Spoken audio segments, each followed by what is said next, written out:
Welcome to it's UTV. నేను మీ నాగరాజ్ బైర్శెట్టిని. ప్రపంచం మన గుప్పిట్లోకి వచ్చేసింది. మెడికల్ సైన్స్ అనేది రోజు రోజుకి కొత్త పుంతలు తొక్కుతూనే ఉంది. అయినా ఒకే ఒక అంశం మానవాళిని గజగజ వణికిస్తుంది. ఆ పేరు వింటేనే ఇక ఈ జీవితానికి ఇక ఫుల్ స్టాప్ పెట్టేసినట్లేనా, ఇక నాకు జీవితం లేదా అన్న ఆందోళనకు, అభద్రతా భావానికి గురైపోతున్నారు. అదే క్యాన్సర్ మహమ్మారి. ఎన్ని జబ్బులకు, ఎన్ని రోగాలకు మందులు కనిపెట్టినా క్యాన్సర్కు మాత్రం పూర్తిగా నయమై సాధారణ మనిషిగా అవుతారు అనడానికి ఒక చక్కటి ఉదాహరణ కూడా లేకుండా పోయింది. అంటే స్టేజ్లను బట్టి స్టేజ్ 1, స్టేజ్ 2 అంటే స్టేజ్ 1లో ఉన్నప్పుడు మొదటి దశలోనే కనుక్కుంటే ఓకే, తనకు మరో పునర్జన్మ ఇవ్వవచ్చు వైద్యులు. కానీ స్టేజులు దాటే కొద్దికి వారి యొక్క ఆయుష్ కూడా తగ్గిపోతుంది. ఎందుకు? మెడికల్ సైన్స్ ఇంత పెరుగుతున్నా, ప్రపంచమే మన గుప్పిట్లోకి వచ్చినా మరి క్యాన్సర్కి ఎందుకు మందు కనిపెట్టలేకపోతున్నారు? క్యాన్సర్ దానికి క్యూర్ లేదా? క్యాన్సర్ వస్తే ఇక మరణమే శాపమా? ఏంటన్న పూర్తి వివరాలు తెలుసుకోవడానికి ఈరోజు మనతో ఉన్నారు అనంతపురం నగరంలోని కిమ్స్ సవేరా హాస్పిటల్లో oncology department of head doctor Venkata Simha గారు. సార్ నమస్తే. నమస్తే అండి. బాగున్నారా? బాగున్నాను. మీరు బాగున్నారా? బాగున్నా సార్. ప్రపంచమే ఒక కుగ్రామం అయిపోయింది మనకు. ముట్టి మే దునియా అంటారు కదా, ప్రపంచమే మన గుప్పిట్లోకి వచ్చేసింది. మెడికల్ సైన్స్ అనేది రోజు రోజుకి కొత్త పుంతలు తొక్కుతుంది. ప్రపంచంలో ఎప్పుడో ఒకటి ఏ నలుమూల ఎక్కడో దాంట్లో ఒక అద్భుతం జరుగుతుంటుంది అనమాట. ఫలాని జబ్బుకి ఇది చేశారు, ఫలాని దానికి ఇది చేశారు అంటే అందరూ ఆశ్చర్యపోయే పరిస్థితి అనమాట. ఇంత జరుగుతున్నా కూడా, మెడికల్ సైన్స్ ఇంత పెరుగుతున్నా, ఇంత టెక్నాలజీ పెరుగుతున్నా, క్యాన్సర్ అనే మహమ్మారి మాత్రం రోజు రోజుకి కోరలు చేస్తుంది. ఓకేనా, పంజాబ్ విసురుతుంది. అయినప్పటికీ కరోనా లాంటి అతి భయంకరమైన వైరస్నే జయించాం మనము. కానీ ఈ క్యాన్సర్ని జయించలేకపోతున్నాము. ఈ క్యాన్సర్కు మందు కనుక్కోవట్లేకపోతున్నాము. అసలు క్యాన్సర్ అనేది ఎందుకు వస్తుంది? అసలు దీనికి ప్రధానమైన కారణము ఒక జ్వరం వచ్చిందంటే ఇంకోటి వైరస్, ఇంకోటి ఏదో చెప్తారనమాట, వైరల్ ఇన్ఫెక్షన్స్ అవి ఇవి అని చెప్తుంటారు. కొన్ని బ్యాక్టీరియాస్ వల్ల కూడా మనకు డిసీజ్ వచ్చే అవకాశాలు ఉంటాయన్నమాట. ఇది వైరస్ కాదు, బ్యాక్టీరియా కాదు అనుకుంటే మరి క్యాన్సర్ ఎందుకు వస్తుంది? క్యాన్సర్ అనేది ఏంటి అసలు? సో చాలా మంచి ప్రశ్న అండి. అది ఏంటంటే క్యాన్సర్ అనేది మనకి బాడీలో ఎక్కడి నుంచి అయినా ఫామ్ అవ్వచ్చు, ఎలా అయినా ఏ ఆర్గాన్ అయినా అఫెక్ట్ అవ్వచ్చు క్యాన్సర్.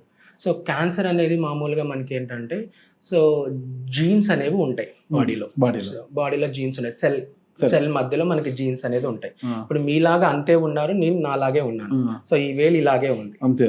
సో ఇక్కడ వరకే సెల్ డివిజన్ జరగాలి. అంటే ఎన్ని సెల్స్ మల్టిప్లై అవ్వాలి, అంతవరకు ఎంతవరకు వెళ్ళాలి ఆ సెల్ డివిజన్, సెల్ గ్రోత్ ఎంతవరకు వెళ్ళాలి అనేది ఒక కంట్రోల్ అనేది మనకి సెల్స్ లో మనకి డిఎన్ఏ లెవెల్లో ఉంటుంది. ఆ డిఎన్ఏని మన సెగ్మెంట్స్ గా డివైడ్ చేస్తాం అనమాట. దాన్ని జీన్స్ అని అంటాం. సో మనకి ఎప్పుడైతే ఈ జీన్స్ అనేవి మ్యుటేషన్స్ అవుతాయి, అంటే చేంజ్ అవుతాయో, సో చేంజ్ అయినప్పుడు మనకి ఏంటంటే ఈ నియంత్రణ అనేది మనకి సెల్ డివిజన్ మీద పోతుంది అనమాట. సో అప్పుడు అన్కంట్రోల్డ్ సెల్ డివిజన్ అనేది జరుగుతుంది. సో ఎప్పుడైతే అన్కంట్రోల్డ్ సెల్ డివిజన్ జరిగిందో కంతుల్లాగా ఫామ్ అవుతాయి అనమాట. దాన్ని క్యాన్సర్ అంటాం. సో ఇప్పుడు ఈ జీన్ మ్యుటేషన్స్ ఎందుకు మనకి వస్తుంది అంటే, సో మనకి ఇప్పుడు మలేరియా అంటే ఎందుకో చెప్తామండి, మస్కిటో బైట్, టైఫాయిడ్ అంటే వాటర్ పాయిజనింగ్, అంతే కదా. సో కానీ క్యాన్సర్ ఎందుకు వస్తుందంటే ఒక కారణం చెప్పలేం, మల్టిపుల్ కాజెస్ ఉంటాయి. సో మనం ఏజ్ పెరిగే కొద్దీ మనకి మ్యుటేషన్స్ అనేది మనకి పెరుగుతూనే ఉంటాయి అన్నమాట. బాడీలో రెసిస్టెన్స్ పవర్ కూడా తగ్గిపోతుంది. బాడీలో రెసిస్టెన్స్ పవర్ తగ్గిపోతుంది, ఇమ్యూనిటీ లెవెల్స్ తగ్గిపోతాయి, మ్యుటేషన్ రేట్ అనేది పెరుగుతుంది ఏజ్ పెరిగే కొద్దీ. కొంతమంది మగవాళ్ళలో కొన్ని క్యాన్సర్స్ ఉంటాయి, ఫిమేల్స్ లో కొన్ని క్యాన్సర్స్ వచ్చే ఛాన్సెస్ ఉంటాయి, బై జెండర్. కొంతమంది మనకి అమెరికాలో కొన్ని క్యాన్సర్స్ కామన్ ఉంటాయి, మన ఇండియాలో కొన్ని క్యాన్సర్స్ కామన్ ఉంటాయి. సో కొన్ని ఇంకో లైఫ్ స్టైల్ మనకి తెలుసు. ఇప్పుడు అంతా ఇండస్ట్రియలైజేషన్, ఈ అర్బనైజేషన్ వల్ల ప్రాసెస్డ్ ఫుడ్స్, స్మోకింగ్, ఆల్కహాల్, తర్వాత ఇంకా ఇల్లిజిటిమేట్ సెక్షువల్ యాక్టివిటీస్. సో ఈ హెచ్పివి వైరస్ వల్ల కూడా మనకి ఏంటంటే అండి క్యాన్సర్స్ వచ్చే ఛాన్సెస్ ఉంటుంది. అవునా? సో హెచ్ఐవి వల్ల మెయిన్ గా వచ్చేది క్యాన్సర్సే. ఓకే. సో దాని వల్ల కూడా క్యాన్సర్స్ వస్తాయి. సో ఇవన్నీ ఈ టొబాకో, ఈ తర్వాత ఈ ఆల్కహాల్ కన్జంప్షన్, ఈ ప్రాసెస్డ్ ఫుడ్స్, ఈ రెడ్ మీట్, సరైన ఫుడ్ మంచిగా తీసుకోకుండా వల్ల, ప్రోటీన్ ఫుడ్ తీసుకోకుండా వల్ల, డైటరీ ఫైబర్ లేకోకుండా వల్ల, ఎక్కువ ఫ్యాటీ ఫుడ్ తీసుకోవడం వల్ల, ఎక్కువ క్యాలరీ డైట్స్ తీసుకోవడం వల్ల, సో వీటన్నిటి వల్ల ఏంటంటే మనకి ఇంకా సెడెంటరీ లైఫ్ స్టైల్, ఎంతసేపు కూర్చోవడమే, కరెక్ట్, పని చేయడం అంటే ఇంకేమీ లేదు. పొల్యూషన్ బయట విపరీతంగా ఉంది. అవునా కదా? సో ఈ మల్టిపుల్ ఫ్యాక్టర్స్ వల్ల ఏమవుతుందంటే మనకి జీన్ ముటేషన్స్ అనేవి జరుగుతాయి. సో ఈ జీన్ ముటేషన్స్ జరిగినప్పుడు మనకు ఆ నియంత్రణ అనేది కణ విభజన మీద సెల్‌కి ఉండదు.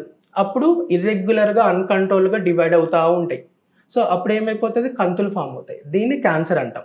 ఇప్పుడు ఈ జీన్ ముటేషన్ అనేది చాలా ఇంపార్టెంట్ మనకి.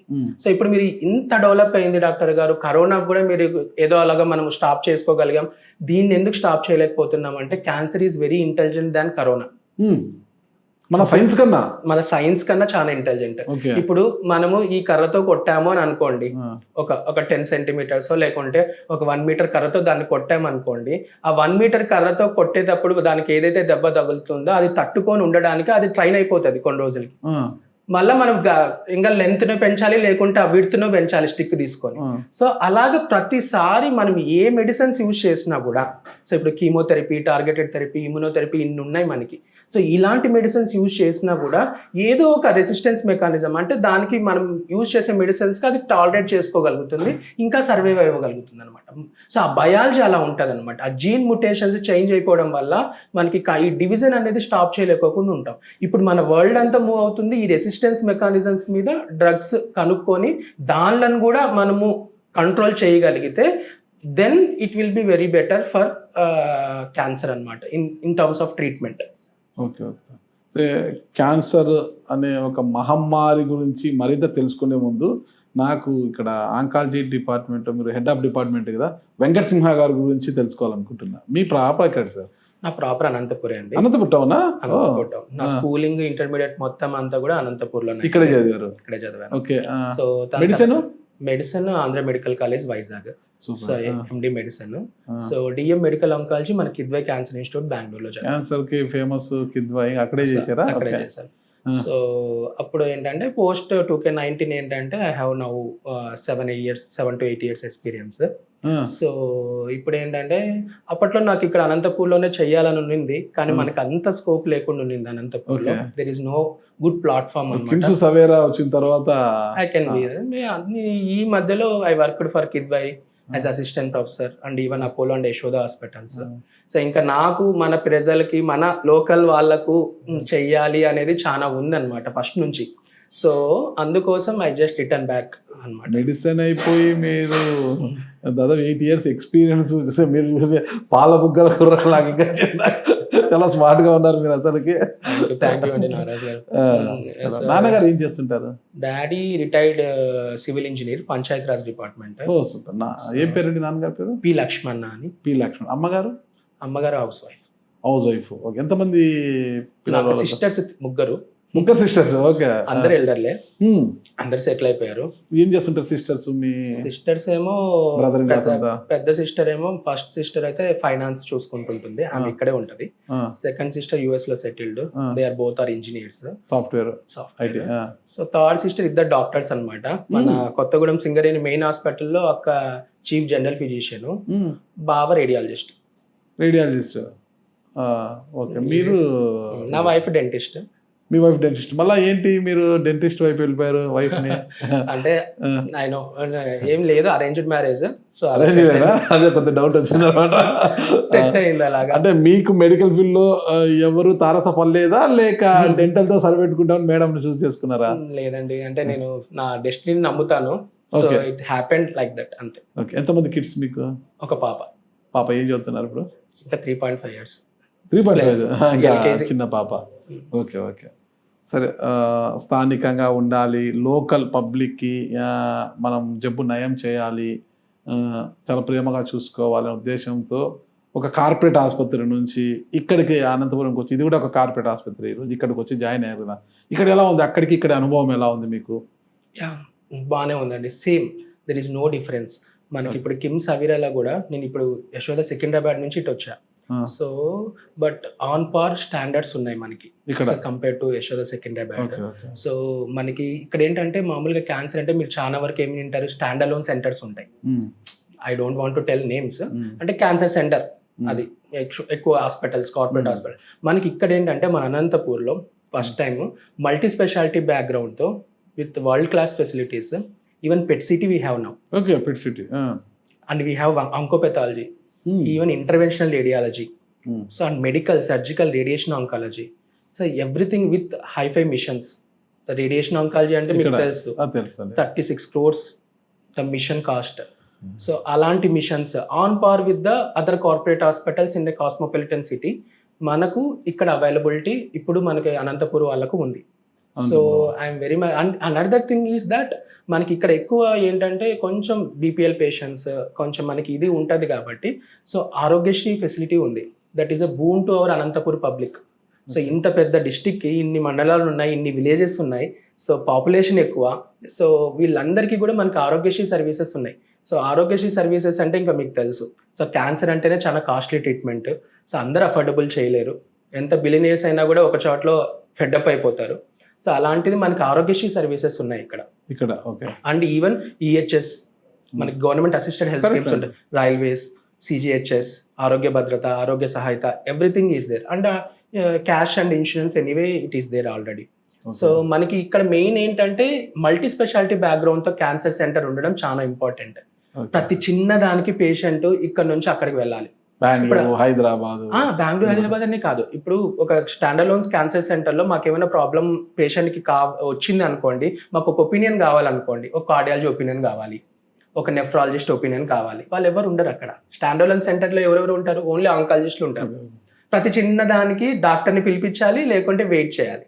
సో కానీ మనకి ఇక్కడ multi speciality background with 24/7 emergency and critical care support ఉండడం వల్ల it's very advantages. At the same time మాకు ఆరోగ్యశ్రీ అనే వెపన్ ఉంది ఇక్కడ. సో కాబట్టి చాలా పూర్ పీపుల్కి కూడా చాలా హెల్ప్ చేయగలుగుతున్నాం. అది బాగా సాటిస్ఫాక్షన్ ఉంది నాకు. ఎందుకంటే సో ఆరోగ్యశ్రీ పేషెంట్స్ కూడా ఇనిషియల్ వర్కప్లో మనము చాలా వరకు వాళ్ళు మనీ స్పెండ్ చేసుకోవాల్సి ఉంటుంది, కానీ మా మేనేజ్మెంట్ చాలా కీన్గా ఉంది. సో ఈవెన్ ఆ వర్కప్లో కూడా మేము we are giving 50% discounts for getting the investigations అనమాట. సో ఆ రకంగా కూడా ఆరోగ్యశ్రీ పీపుల్కి, మన పూర్ పీపుల్కి చాలా హెల్ప్ఫుల్గా ఉంది. So I'm very much satisfied because I'm serving my people. So I'm very blessed అనమాట. సంతోషంగా ఉన్నారు, మీ వారికి మీ పబ్లిక్కి సర్వీస్ చేస్తున్న ఆనందం కూడా పడుతున్నారు కదా. కానీ ఇక్కడే మనిషికి ఏ జబ్బు వచ్చినా, ఒక జ్వరం వచ్చినా, అదేదో విష జ్వరం వచ్చిన ఇంకోటి కొంత కాస్ట్లీ మందులు వాడు, యాంటీబయాటిక్స్ వాడు తగ్గిస్తుంటారు. గాయాలైనప్పుడు ఇంకొకటి ఏదో మనిషికి ఏ జబ్బు వచ్చినా, వైరస్, బ్యాక్టీరియా ఏది వచ్చినా కూడా మందులతో తగ్గించేస్తారు. రెండింటికే భయపడేది ఇక్కడ మనిషి. ఒకటి గుండె, ఒకటి క్యాన్సర్. గుండెపోటు కూడా ముందుగానే గుర్తిస్తే, సిమ్టమ్స్ని ముందుగానే గుర్తిస్తే దాన్ని కూడా బైపాస్ సర్జరీనో లేదంటే స్టంట్ వేయడమో దేని ద్వారానో బతికిచ్చేస్తారు. అది నో ప్రాబ్లం. ముందుగానే గమనిస్తే సిమ్టమ్స్ ఏమన్నా వచ్చినప్పుడు డాక్టర్ని వెళ్ళి సంప్రదిస్తే నిష్ణాతులైన వైద్యులు ఉన్నారు ఇప్పుడు మన కార్డియాక్లో, అది నయమైపోతుంది, ప్రాబ్లం లేదు. గ్యారంటీ వ్యారంటీ ఉంటుంది దానికి. గ్యారంటీ వ్యారంటీ రెండు ఉంటాయి అనమాట. అది బైపాస్ చేసి ఇన్ని గ్యారంటీ అనేది, స్టంట్లు వేసినా ఇంకేం భయం లేదు అనేది, అంటే చిన్న చిన్న ప్రికాషన్స్ తీసుకుంటే అయిపోతుంట. కానీ గ్యారంటీ వ్యారంటీ లేనిది ఏదిరా అంటే క్యాన్సర్. అంటే వైద్యో నారాయణ అంటారంట. ఎవరు ఎక్కడ నమస్కరించినా మీ దగ్గరికి వస్తే వైద్యుల దగ్గర వస్తుంది, సార్ నమస్తే సార్ అంటారు అనమాట. ఎందుకంటే ఆ దేవుడు జన్మనిస్తే ఈ వైద్యుడు పునర్జన్మనిస్తాడు. అంత గొప్పవారంటే వైద్యుడు వచ్చేసి దేవుడితో సమానం అనమాట. ఆయన జన్మనిస్తాడు, పునర్జన్మనిచ్చింది ఈ వైద్యుడే కదా. అందుకు నమస్కరిస్తారు వచ్చి, సార్ నమస్తే సార్ అని. అంటే ఒక పేషెంట్ని ఎంతో ప్రేమగా పట్టుకు ఏమొచ్చినా కూర్చో అనేదన్నా ఇప్పుడు కొంత ప్రేమ ఆప్యాయతతో కూడా కొంత నయం అయిపోతూ ఉంటుంది. కానీ మీ దగ్గరకు వచ్చే విషయానికి వచ్చేసరికి చాలా బాధగా ఉంటుంది అనమాట. ఈ క్యాన్సర్ అనేది నయం అవుతుందా కాదా, నేను ఈ ఫ్యామిలీని హ్యాపీగా ఉంచుతానా లేదా, ఇతను తిరిగి మళ్ళీ హ్యాపీగా వెళ్తాడా లేదా అనేది ఉంటుంది. ఎలా ఉంటుంది సార్ అసలు ఇదంతా కూడా, ఈ సిస్టమ్ అంతా? అంటే మీరు చెప్తుంది యాక్సెప్ట్ చేస్తానండి, కానీ ఆ టైప్ ఆఫ్ పేషెంట్స్ చాలా తక్కువ ఇప్పుడు. సో ఒక 20 years బ్యాక్ ఈ సిచ్యువేషన్ ఉండేది. ఈవెన్ మా డిపార్ట్మెంట్స్లో కూడా చాలా మంది doctors need to aware of this. Cancer trends in the treatment wise drastically change అయింది. ఓకే, సో ఇప్పుడు ఒక్కొక్క దాని గురించి మనం తీసుకుంటే క్యాన్సర్లో ఎప్పుడైనా కూడా ఇంతకుముందు చాలా భయం ఉండేది. Stage 4 లంగ్ క్యాన్సర్ అంటే మీరు సినిమాల్లో కూడా చూస్తుంటారు కదా, 3 months అంటారు, 6 months అంటారు. ఇప్పుడు అదే Stage 4 లంగ్ క్యాన్సర్ మేమిచ్చే టార్గెటెడ్ థెరపీ అండ్ ఇమ్యునోథెరపీ వల్ల 5 years బతుకుతున్నాడు. 5 years, 3 months 6 months ఎక్కడ, 5 years ఎక్కడ? సో క్యాన్సర్ ఇప్పుడు ఏంటంటే నో లాంగర్ మీరే ఇవ్వగలుగుతున్నారా? ఎవ్రీవేర్ క్యాన్సర్ ట్రెండ్స్, ఆ మేనేజ్మెంట్ ట్రెండ్స్ అనేవి టోటలీ చేంజ్ అయిపోయాయండి. సో ఈవెన్ సర్జరీలో కూడా రోబోటిక్స్ వచ్చేసింది, రేడియేషన్లో కూడా మనకి ఇప్పుడు ఆ షేప్ ఆఫ్ ద ట్యూమర్ ఎంత ఉంటే అదొక్కటే మనం రేడియేషన్ ఇవ్వగలుగుతాం చాలా ఫోకస్డ్గా, ఇంకా చుట్టుపక్కల మనకి ఏమి కన్ను డ్యామేజ్ కూడా దెబ్బ కాకోకుండా, తగలకుండా. సో సైడ్ ఎఫెక్ట్స్ లేకోకుండా with advanced machines and techniques. ఇంకా మాది మెడికల్ ఆంకాలజీ పర్సే తీసుకుంటే ఈ టార్గెటెడ్ థెరపీ అంటే నేను చెప్పాను, ఇప్పుడు ఏదైనా జీన్స్ ప్రాబ్లం అయితే ముటేషన్స్ వచ్చడం వల్ల మనకి క్యాన్సర్ వస్తుంది. ఇప్పుడు ఆ జీన్స్ని మనం స్విచ్ ఆఫ్ చేస్తాం ఈ టార్గెటెడ్ థెరపీలో. ఇమ్యునోథెరపీలో ఏంటంటే మనకి ఎప్పుడైనా ఏం తెలిసింది, మనకి ఇమ్యూనిటీ అంటే పోలీస్ మ్యాన్స్ ఉన్నట్టే కదా. సో ఈ క్యాన్సర్ ఏంటంటే నేను చెప్పాను ఇంటెలిజెంట్ అని చెప్పి, ఈ పోలీస్ మ్యాన్ కూడా దొరక్కోకుండా మన బాడీలో సర్వే అవుతూ ఉంటుంది. సో ఇప్పుడు ఆ పోలీస్ మ్యాన్ని యాక్టివేట్ చేసే పద్ధతే ఈ ఇమ్యునోథెరపీ అనమాట. సో వీటి వల్ల ఏంటంటే మనకి ఈ క్యాన్సర్ మామూలు లైఫ్ హిస్టరీ అనేది చేంజ్ అయిపోయింది. ఇంతకుముందు ఏంటంటే క్యాన్సర్ అంటే fatal disease, now cancer is not at all fatal disease. ఇప్పుడు డయాబెటీస్ ఏంటండి, డయాబెటీస్ అంటే క్యూర్ అంటారా? లేదు, కంట్రోల్లో పెట్టుకోవాలి, కంట్రోల్లో పెట్టుకోవాలి. ఒక్కసారి అది ఎంటర్ అయిందంటే మనం కంట్రోల్లో పెట్టుకోవడమే. బ్యారికేడ్స్ పెట్టి నైనా ఇది దాటద్దు నైనా నువ్వు ఇక్కడే ఉండు అని పెట్టుకోవడమే. బీపీ కూడా అంతే కదా, అంతే. కిడ్నీ డిసీజ్ అయినా అంతే కదా, అన్ని బ్యారికేడ్స్ పెట్టుకోవడమే. ఇంకా సో ఇప్పుడు కూడా అలాగే మా క్యాన్సర్ కూడా క్రానిక్ ఇల్నెస్ అయిపోయింది.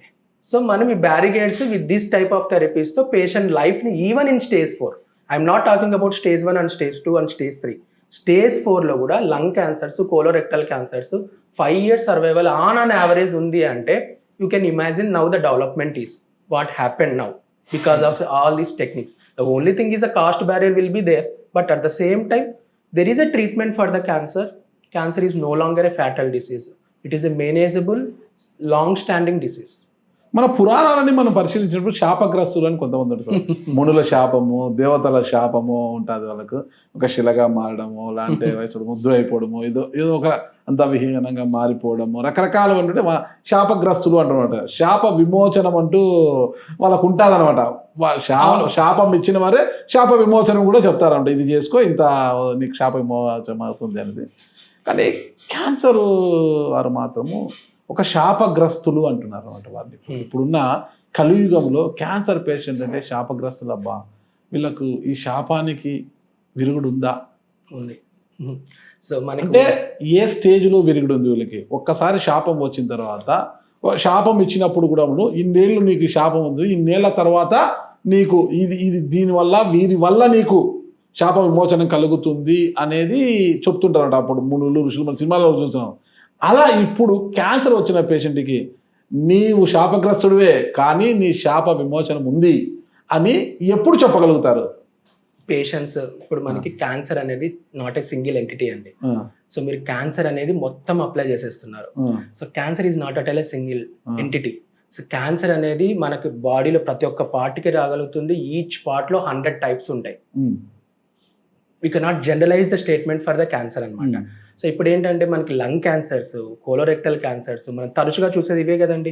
Breast cancers, oral cavity cancers, ladies లో అండాశయ క్యాన్సర్లు అంటారు, ఓవరియన్ క్యాన్సర్, బ్రెస్ట్ క్యాన్సర్, రొమ్ము క్యాన్సర్లు అంటుంటాం. తర్వాత ఎండోమెట్రియల్ యూట్రైన్ క్యాన్సర్స్ అని అంటుంటాం. ఇంకా లోయర్ పెద్ద పేగు క్యాన్సర్లు అని చూస్తుంటాం. ఇవి మేజర్ గా 80 to 90% చూసే క్యాన్సర్లు. మనం క్యాన్సర్ లో ఎన్ని రకాలు ఉన్నాయి? ఏ రకము క్యాన్సర్కి ఎంత లైఫ్ స్పాన్ తగ్గిపోతుంది మనకు? ఏంటి అసలు ఎలా ఉంటుంది? ఏ స్టేజ్లో ఈ ఫలానా క్యాన్సర్ని ఈ స్టేజ్లో చూసుకుంటే మనము క్యూర్ చేయవచ్చు, ఈ క్యాన్సర్ని క్యూర్ చేయలేము ఈ స్టేజ్లో చూసుకుంటే అని చెప్పదగ్గవి ఏమున్నాయి మనకి? అదే ఇప్పుడు నేను చెప్తున్నట్టు క్యాన్సర్లు అన్ని ఇవి ఉన్నాయి కదా, ఇవే మేజర్ క్యాన్సర్స్. మన 90% క్యాన్సర్స్ అంటే చూసేది. వీటికి అన్నిటికీ కరెక్ట్ గా పేషెంట్ కరెక్ట్ టైంలో డాక్టర్ దగ్గరికి వస్తే, సో మంచి ట్రీట్మెంట్స్ అనేవి ఉండడం వల్ల మనకి stage 1, stage 2 breast cancer, stage 3 breast cancers లో కూడా 5 years సర్వైవల్ రేట్ అంటే 5 ఏళ్ళు బ్రతికే ఛాన్సెస్ పేషెంట్ మనకి మోర్ దెన్ 99%, 95% వచ్చేసింది ఇప్పుడు. రొమ్ము క్యాన్సర్ లో నేను చెప్తున్నా, అలాగే కోలోరెక్టల్ క్యాన్సర్స్ లో, అలాగే లంగ్ క్యాన్సర్స్ లో, అలాగే నోటి క్యాన్సర్లలో. సో వీటికి అన్నిట్లో మంచి ట్రీట్మెంట్స్, అదే చెప్పబోతున్నా. సో నెక్స్ట్ డ్రెడెడ్ క్యాన్సర్స్ అన్ని కొన్ని ఉంటాయి. మీరు అది చూసుకొని దీనికి అప్లై చేయకూడదు. These are treatable things and any stage we can have very good results.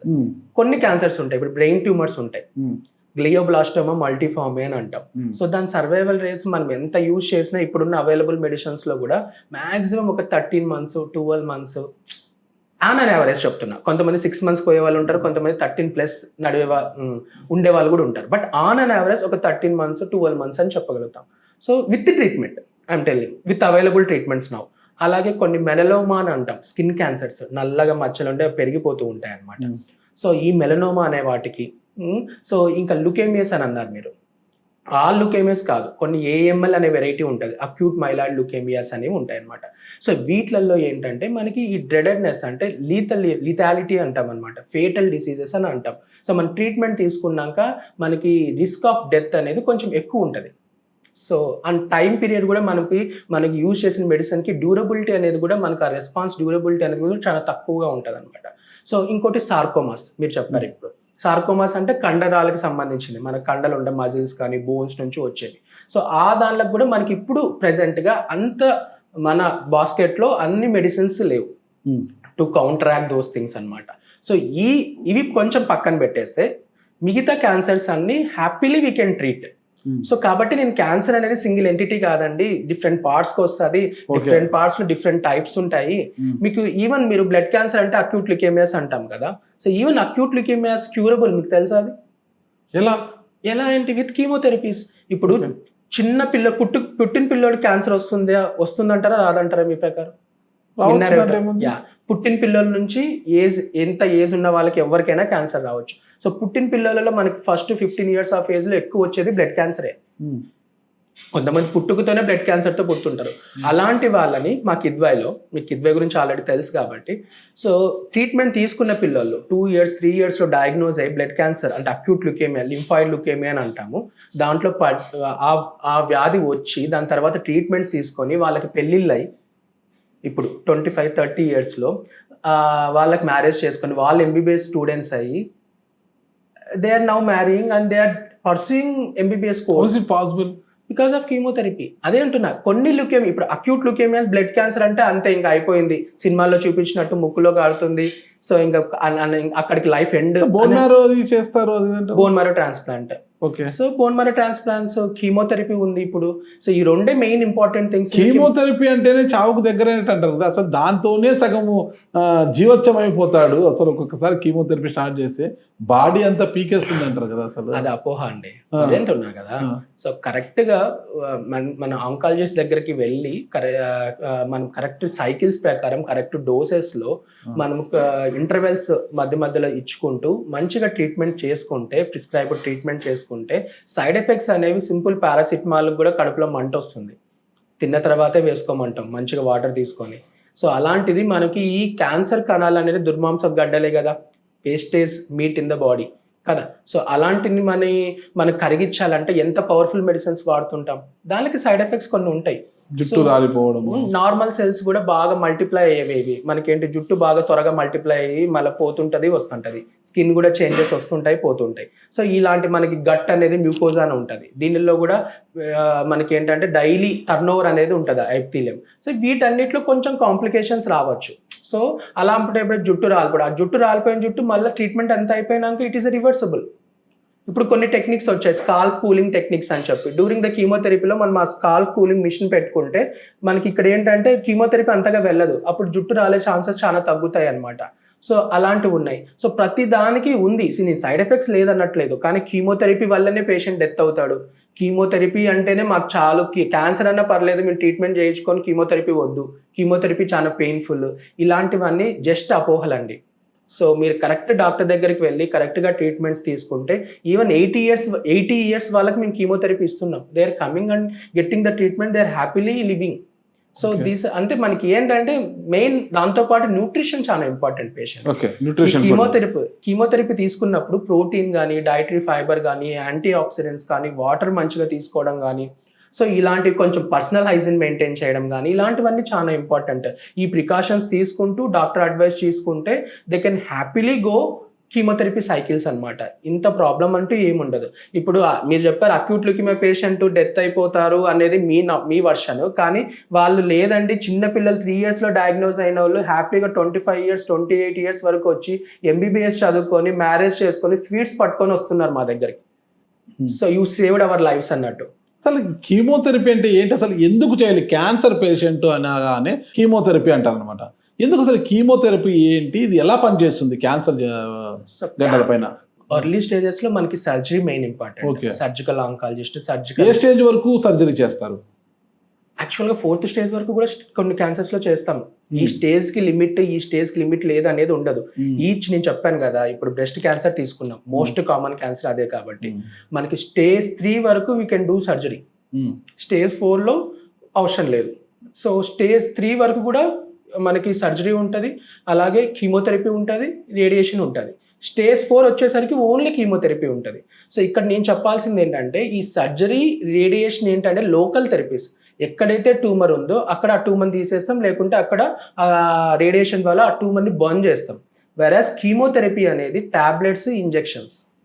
Yes or no? So injections మనం ఒక సలైన్ బాటిల్లో మిక్స్ చేసి ఇస్తాం కాబట్టి సో మనం డైరెక్ట్గా బ్లడ్కి వెళ్ళిపోతుంది. బ్లడ్ మనకి ఎక్కడ ఉంటుందండి? పైన టాప్ టు బాటమ్ అంతా బ్లడ్డే కదా. సో కాబట్టి క్యాన్సర్ కీమోథెరపీ అనేది సిస్టమిక్ థెరపీ అంటాం. ఇప్పుడు ఇక్కడ సర్జరీ చేస్తే ఇక్కడ వరకే కాంప్లికేషన్స్ ఉంటాయి, రేడియేషన్ చేస్తే ఇక్కడ వరకే కాంప్లికేషన్స్ ఉంటాయి, కానీ కీమోథెరపీకి టాప్ టు బాటమ్ కాంప్లికేషన్స్ ఉంటాయి and top to bottom effect అనేది ఉంటుంది. సో మనకి ఎందుకంటే గడ్డ ఇక్కడున్నా మనకి కంటికి కనిపించే గడ్డని సర్జన్ తీసేస్తాడు, కంటికి కనిపించే గడ్డని రేడియేషన్ పెట్టి రేడియేషన్ ఆంకాలజిస్ట్ బంద్ చేస్తాడు. కంటికి కనపడనివి సూక్ష్మంగా బ్లడ్లో సర్క్యులేట్ అయ్యేది, దానివల్ల మళ్ళా తిరిగి వచ్చే ఛాన్సెస్ ఉంటాయి. బ్లడ్ని మొత్తం మనం బయటకు తీసేయలేము కదా. సో బ్లడ్ని ఫిల్టర్ చేయాలి, అలా ఫిల్టర్ చేసే పద్ధతే కీమోథెరపీ. Okay okay okay. ఇక్కడ medical oncology, surgical oncology, radiation oncology, మూడు విభాగాలు ఉంటాయి సార్. ఒక్కసారి క్యాన్సర్ వచ్చిందంటే అంటే ఎవరి విధులు వారు నిర్వర్తిస్తారా? సర్జికల్ ఆంకాలజీ కూడా మెడికల్ ఆంకాలజీని చూసుకొని రేడియేషన్ ఆంకాలజీ చూసుకుంటారా? ఎట్లా ఎవరి విధులు వాళ్ళు ఉంటారా? ఎవరు లిమిట్స్ వాళ్ళకు ఉంటాయా? సో క్యాన్సర్ అనేది itself is multidisciplinary. Okay, మాదంతా టీమ్ ప్రాక్టీస్. ఇప్పుడు వెంకట సింహ అంటేనే మెడికల్ ఆంకాలజిస్టే అంతా ఉండదు, సర్జికల్ ఆంకాలజిస్ట్ అంటే సర్జికల్ ఆంకాలజిస్టే అంతా ఉండదు. మా ఫేజెస్ ఉంటాయి పేషెంట్కి. సో వాడికి వచ్చిన స్టేజ్, ఏ టైప్ వచ్చింది, క్యాన్సర్లో ఎప్పుడైనా కానీ అది క్యాన్సర్ గడ్డ కాదా, అది ఏ ఆర్గాన్కి వచ్చింది, అది ఏ టైప్ ఆఫ్ క్యాన్సర్, అది ఏ స్టేజ్లో ఉంది, దీన్ని బట్టి మా ట్రీట్మెంట్ అనేది డిసైడ్ అవుతుంది.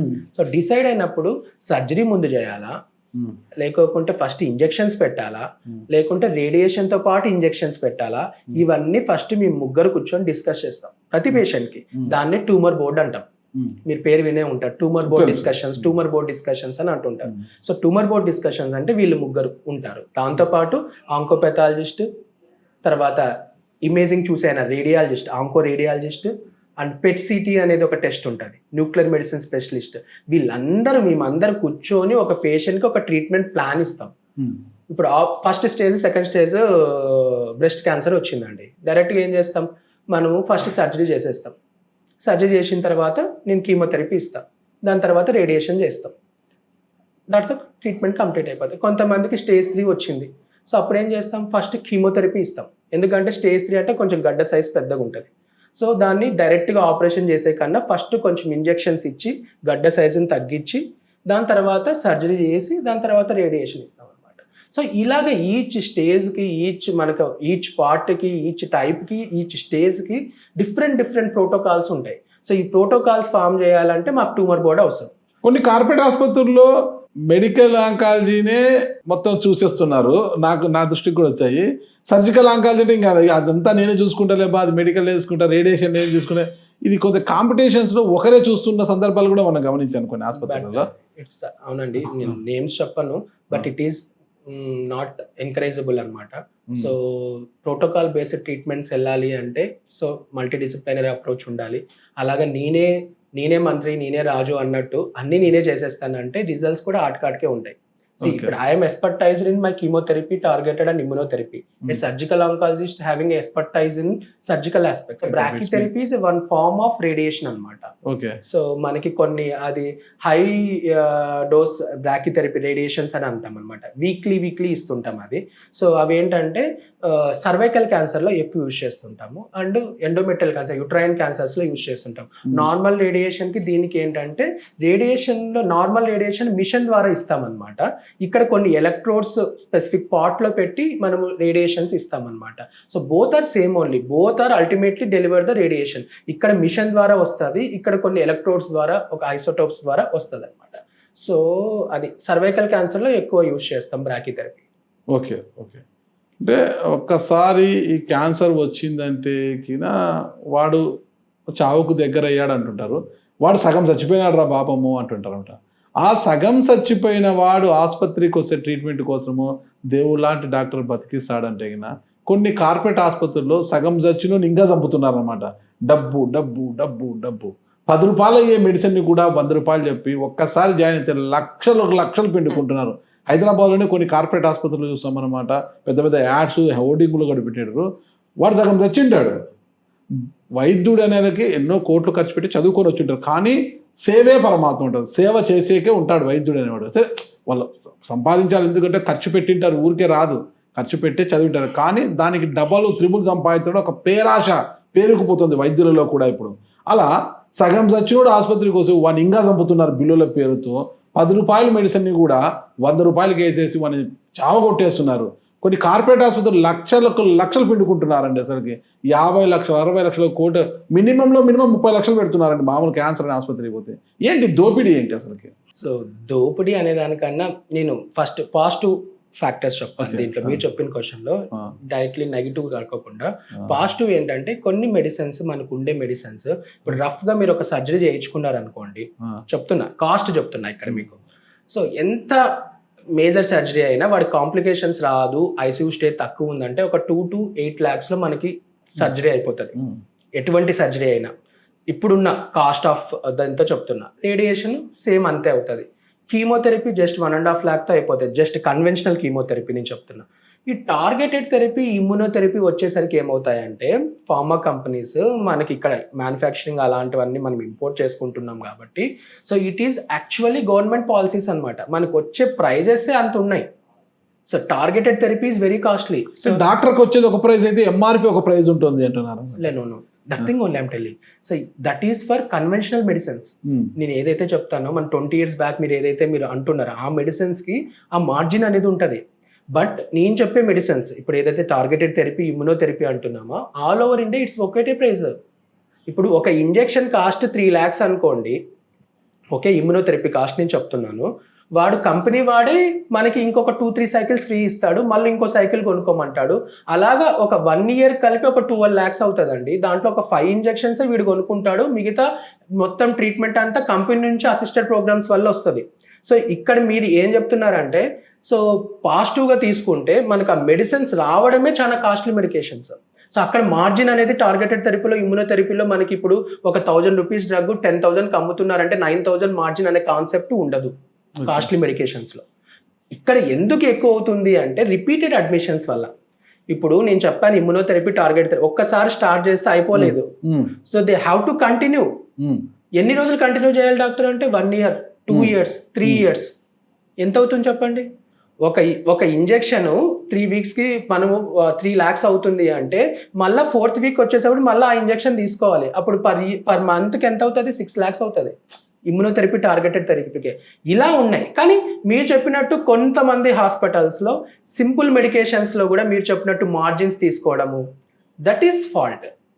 సో ఈ కాస్ట్లీ మెడికేషన్స్ ఏదైతే మనకి గవర్నమెంట్ నుంచి వస్తున్నాయో, ఫార్మసీస్ ఉన్నాయో, నో మార్జిన్ ఉన్నాయో, దానిని ఏం చేయలేం, అవి కాస్ట్లీ మెడికేషన్స్. కానీ సింపుల్ మెడికేషన్స్ దగ్గర కూడా ఏదో మార్జిన్ వచ్చేసేసుకొని వీళ్ళకి ఎక్కువ వచ్చే కంపెనీస్కి, మార్జిన్ ఎక్కువ ఉన్న కంపెనీస్ డ్రగ్స్ అక్కడ పెట్టేసి, సో సింపుల్ డ్రగ్స్ 10 rupeesకి వచ్చే డ్రగ్ మీరు చెప్పినట్టు 100 rupees, అలాంటివన్నీ కన్వెన్షనల్ కీమోథెరపీలో ఉంటాయి.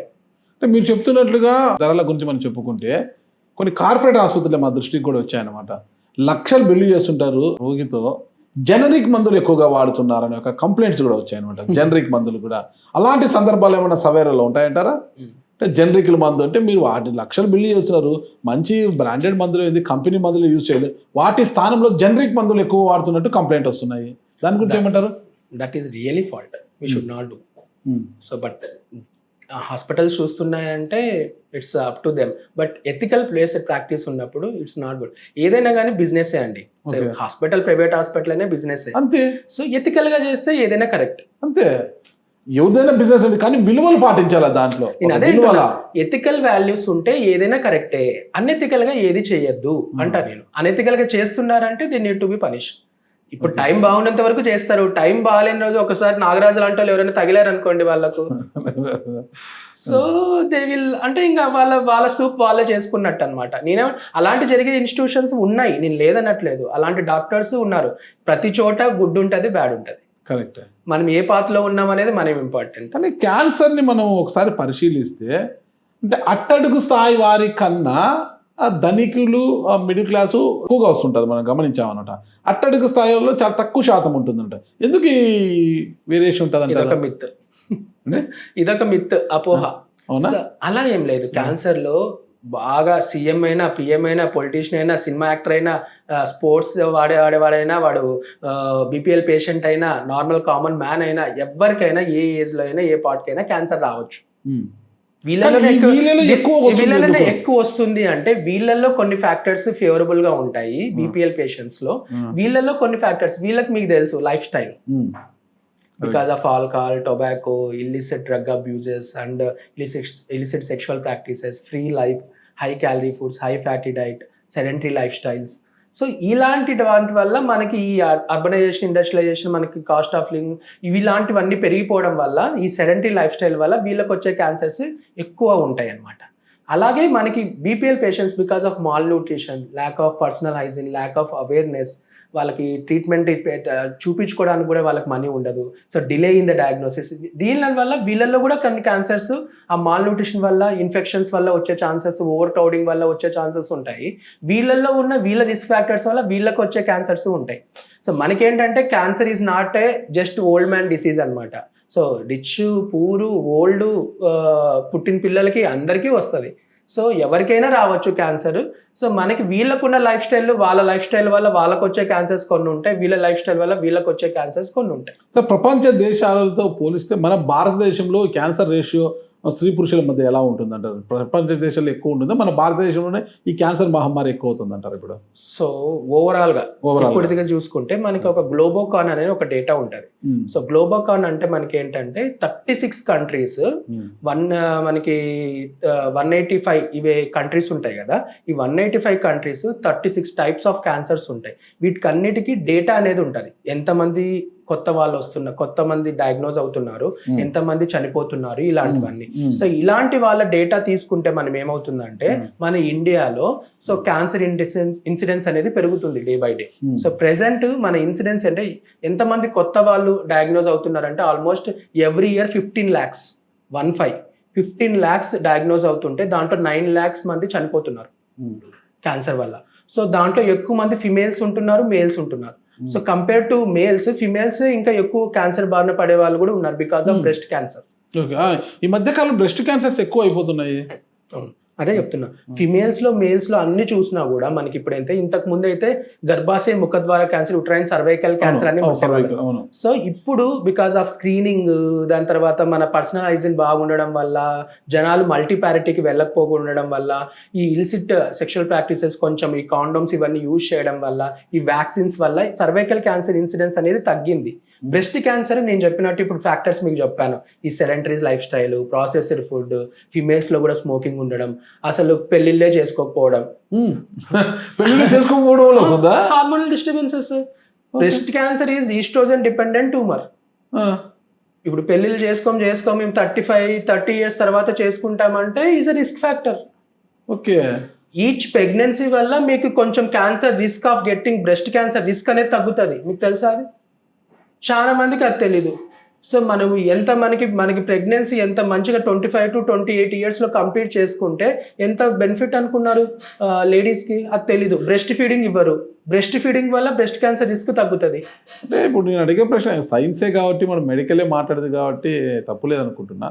అంటే ఏజ్ పెరగడం వల్ల అంటే ఈ సెక్సువల్ భాగస్వామ్యము అది తగ్గిపోవడం వల్ల, వాటి వల్ల ఏమన్నా హార్మోనల్ ఇంబ్యాలెన్స్ అయిపోయి ఏమన్నా వచ్చే అవకాశమా, లేదంటే ఏజ్ ఫ్యాక్టర్ తోనే వచ్చే బ్రెస్ట్ క్యాన్సర్ వచ్చే అవకాశం? ఏజ్ ఫ్యాక్టర్ తో ఇండిపెండెంట్ గా బ్రెస్ట్ క్యాన్సర్ రిస్క్ పెరుగుతుంది. 40 years దాటిన వాళ్ళకి చాలా ఎక్కువ ఉంటది risk compare to 20 years females.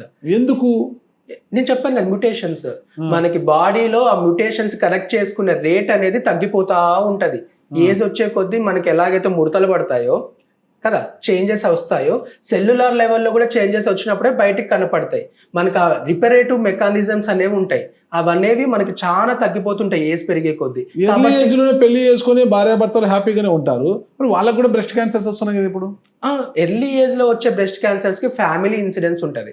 వాళ్ళ అమ్మకో, వాళ్ళ నాన్నగారికో, వాళ్ళ అమ్మమ్మకో, వాళ్ళ పిన్ని గారులకో క్యాన్సర్ ఉంటుంది. అలా ఉంటేనే 20 years లో బ్రెస్ట్ క్యాన్సర్ వస్తుంది. లేదా వాళ్ళ రిస్కీ లైఫ్ స్టైల్, ఈ టొబాకో, ఆల్కహాల్ కన్జంప్షన్ ఇలాంటివన్నీ ఉండడానికి, కొంతమంది ఇర్రెగ్యులర్ సైకిల్స్ ఉంటాయి, బాగా ఒబీస్ ఉంటారు, సెడెంటరీ లైఫ్ స్టైల్ ఉంటుంది. ఈ అడిషనల్ రిస్క్ ఫ్యాక్టర్స్ వల్ల ఎర్లీ ఏజెస్ లో కూడా మనం ఇప్పుడు క్యాన్సర్ చూస్తున్నాం. కానీ ఇంపార్టెంట్ థింగ్ ఏంటంటే మనకి ఈ మెన్స్ట్రువల్ సైకిల్స్ అనేది స్టాప్ అవ్వాలి ఇంటర్మిటెంట్ గా లేడీస్ లో. అప్పుడు ఈస్ట్రోజన్ ఎఫెక్ట్ అనేది తగ్గుతుంది. మనకి ప్రెగ్నెన్సీలో ఎన్ని మంత్స్ స్టాప్ అవుతుంది మెన్సెస్? Almost 9 months. 2 pregnancies లో 18 months. 18 months breast tissue oestrogen మీద డిపెండెంట్ అయ్యే ఉండదు. So that is the main important thing. ఎంత మనం ఈస్ట్రోజన్ ఎక్స్పోజర్ బ్రెస్ట్ మీద పెరుగుతుందో అంత రిస్క్ ఆఫ్ గెట్టింగ్ క్యాన్సర్ అనేది ఉంటుంది అనమాట. ఇటీవల యువతుల్లో చాలా చిన్న వయసుగా మెనోపాజ్ వచ్చేస్తుంది కదా ఇప్పుడు. చిన్న వయసుకి మెనోపాజ్ అది కూడా ఐ థింక్ 30-35 yearsకి వచ్చేస్తుంది. కొంతమంది చూస్తున్నాము, ఇక్కడ చదువుతున్నాం, మనము పేపర్లలో కూడా చదువుతున్నామట. జస్ట్ 30-35 yearsకే పీరియడ్స్ ఆగిపోతున్న మెనోపాజ్ వచ్చేసింది అంటున్నారు. వాళ్ళు ఆ కారణం చేత కూడా బ్రెస్ట్ క్యాన్సర్ వచ్చే అవకాశం ఉంటుందా? అంతే. సో ఆ కారణం చేత కూడా ఇప్పుడు ఎర్లీ సైకిల్స్ లో ఎర్లీ మెనోపాజ్ వచ్చింది అనుకోండి, that is a important thing అనమాట. వాళ్ళకి సైకిల్స్ అన్ని రెగ్యులర్ గా ఉంటాయి, ఈస్ట్రోజన్ డిపెండెన్సీ ఎక్కువ ఉంటుంది వాళ్ళకు కూడా ఫ్యూచర్ లో వచ్చే క్యాన్సర్స్ ఎక్కువ ఉంటాయి. ఓకే. పురిటి బిడ్డల్లో వచ్చే క్యాన్సర్లు ఎలా ఉంటాయి? ఒక మేజర్ సైజులు 18 ఏళ్ల తర్వాత ఒక 60, 70, 80 సంవత్సరాల వయసు వరకు వచ్చే క్యాన్సర్లు ఎలా ఉంటాయంటారు? ఏ స్టేజ్ ఆఫ్ క్యాన్సర్స్? నేను చెప్పాను కదా, పుట్టిన పిల్లల్లో మనకి blood cancers common, acute lymphoid leukaemia అని అంటాం. కొన్ని బ్రెయిన్ ట్యూమర్స్ కామన్ గా చూస్తుంటాం పిల్లల్లో. దాని తర్వాత మీరు చెప్పినట్టు సార్కోమాస్ కూడా ఆస్టియోసార్కోమా ఇలాంటివి ఉంటాయి అన్నమాట. అలాంటి sarcomas, lymphomas an type of blood cancers మనం దీంట్లో చిన్న పిల్లలలో చూస్తూ ఉంటాం. అలాగే మనకి ఇప్పుడు అడల్సెంట్ అంటే యంగ్ పీపుల్లో చూసుకుంటే so same blood cancers most common చూస్తుంటాము. జెమ్ సెల్ ట్యూమర్స్ అని టెస్టికులర్ ట్యూమర్స్, లేడీస్లో అయితే జెమ్ సెల్ ఓవరియన్ ట్యూమర్స్ ఇలాంటివి చూస్తుంటాము. వీళ్ళల్లో కూడా సార్కోమాస్ అనేవి చూస్తుంటాం. మనం ఏజ్ పెరిగే కొద్దీ కామన్గా చూసేవి breast cancers, lung cancers, oral cavity cancers, colorectal పెద్ద పేగు క్యాన్సర్స్ చూస్తుంటాం అనమాట. సమ్ ఏజ్ నుంచి 14 years వరకు ఇప్పుడు సర్వైకల్ క్యాన్సర్కి సంబంధించి అమ్మాయిలకి, బాలికలకు ఒక ఇంజెక్షన్ వేయాలి, ఒక వ్యాక్సిన్ వేయాలి అంటున్నారు కదా, అది ఎంతవరకు సపోర్ట్ చేస్తుంది అంటారు వేయడం వల్ల? డెఫినెట్గా ఇట్ విల్ డెఫినెట్లీ సపోర్ట్. నేను చెప్పాను, హ్యూమన్ ప్యాపిలోమా వైరస్ అనేది ఒక ఇన్ఫెక్షన్ అనమాట. మల్టిపుల్ సెక్షువల్ పార్ట్నర్స్ ఉన్న వాళ్ళకి ఈజీగా ఆ వైరస్ అనేది ఉండడం వల్ల మనకి సర్వైకల్ క్యాన్సర్ అనేది ఫామ్ అవుతుంది అనమాట. సో మనం ఇప్పుడు ఏం చేస్తున్నాం, మన పిల్లలకి అందరికీ let it be male or female, మనకి girl or boy 9 to 12 years age లోపలే మనము ఈ వ్యాక్సిన్ సిరీస్ 2 ఇస్తున్నాం. ఒకవేళ 15 years దాటిన వాళ్ళకైతే మనకు 3 వ్యాక్సిన్ సిరీస్ అంటే 0-1-6 months లో ఈ doses cervical virus vaccine, HPV vaccine అనేది ఇస్తున్నాం. దీనివల్ల ఏంటంటే సర్వైకల్ క్యాన్సర్ ఫ్యూచర్ లో రాకోకుండడానికే ఇది ఇస్తున్నాం అనమాట. So it is very much beneficial, ప్రతి ఒక్కరు తీసుకోవాల్సిన వ్యాక్సిన్. కేంద్ర ప్రభుత్వం సరఫరా చేస్తుంది ఇది భారతదేశంలో కొన్ని వ్యాక్సిన్స్. అంటే కొంతవరకు మనకి పిఎస్సి బేస్డ్ లో కరెక్ట్ గా అది సప్లై అవుతున్నాయో లేదో మనకి ఎగ్జాక్ట్ గా తెలియదు, కానీ ఈవెన్ నార్మల్ గా ఎక్కడైనా ఏ హాస్పిటల్స్ లో అయినా కూడా నౌ ఇట్ ఈస్ అవైలబుల్. అంటే మీ హాస్పిటల్ కిమ్స్ సవేర్ హాస్పిటల్ అవి అవైలబుల్ ఉన్నాయి. హెచ్పి వ్యాక్సిన్ ఉంది. హెచ్పి వ్యాక్సిన్ దాని ప్రైస్ ఎలా ఉంటుందండి? అంటే సామాన్యులు అఫోర్డబుల్? అది సామాన్యులు అఫోర్డబుల్ అండి. జస్ట్ 2 vaccines కదా, it is very much affordable. దాంతో ప్రాబ్లం ఏమి ఉండదు. అంటే వేరియేషన్స్ ఉంటాయి మనకి. సో మాక్సిమం ఈ 2 series కలిపి ఒక 10 to 15,000 లోపల అయిపోవచ్చు. ఓకే. అంటే మనము మంచి లైఫ్ ఉంటుంది వాడికి, ఫుడ్ కూడా చాలా మితంగా ప్రోటీను ఎక్కువ తీసుకుంటుంటాడు అనమాట, ఎక్కువ క్యాలరీస్ లేకుండా చూసుకుంటాడు, జిమ్ బాడీస్ ఉంటాయి, అన్నీ ఉంటాయి. అయినప్పటికీ కూడా యుక్త వయసులోనే క్యాన్సర్ బారిన పడుతుంటారు అనమాట. అంత లైఫ్ స్టైల్ బాగా ఉంది, ఆల్కహాలిక్ కాదు, స్మోకింగ్ చేయడు, నాన్ వెజ్ పీరియడ్ కాదు, మంచి ఎక్సర్సైజ్ అది చేస్తుంటాడు, కానీ యుక్త వయసులోనే పాపం క్యాన్సర్ బాగా ఎందుకు వస్తాయంటారు ఇలాంటివి? నేను చెప్పాను జెనెటిక్స్. సో వాళ్ళ ఇళ్ళల్లో ఆల్రెడీ ఫ్యామిలీ ఇష్టం ఉంటుంది ఖచ్చితంగా యంగ్ ఏజ్ లో ఉన్న వాళ్ళకి. సో అలా ఉన్న వాళ్ళకి ఖచ్చితంగా క్యాన్సర్ వస్తుంది. కొంతమందికి నేను చెప్పాను క్యాన్సర్ అనేది నాట్ ఏ సింగిల్ ఫ్యాక్టర్ వల్ల కాదు అని చెప్పి. సో ఏంటి, మనకి తెలిసిన ఫ్యాక్టర్సే మీకు చెప్పా, తెలియని ఫ్యాక్టర్స్ 50% ఉన్నాయి. సో ఈ 50% ఫ్యాక్టర్స్ వల్ల జీన్ మ్యూటేషన్స్ వల్ల క్యాన్సర్ వస్తుందని చెప్తున్నా మీకు. ఇంకొక 50% వల్ల క్యాన్సర్ మనకి ఎందుకు వస్తుందో తెలియదు, ఫేట్ అంటాం కదా, సో అలాగా. సో అలాంటిది మనకి ఇలాంటి యంగ్ పేషెంట్స్‌లో ఒకవేళ వాళ్ళ ఫ్యామిలీ హిస్టరీ కూడా లేదనుకుందాం.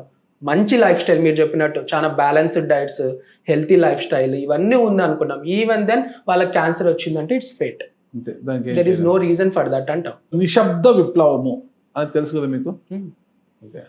అలాగే నిశ్శబ్ద క్యాన్సర్ అనుకోవచ్చు. Silent. Cancer is the silent killer అనుకోవచ్చు మనము. ఎందుకు క్యాన్సర్ అంటే సైలెంట్ కిల్లర్ అనే ఒక నామకరణం చేసేదానికి క్యాన్సర్ ఇది ఇది చాలా ప్రమాదము, సైలెంట్ కిల్లర్ ఇది అని ఒక నామకరణం చేసేదానికి ఎందుకు?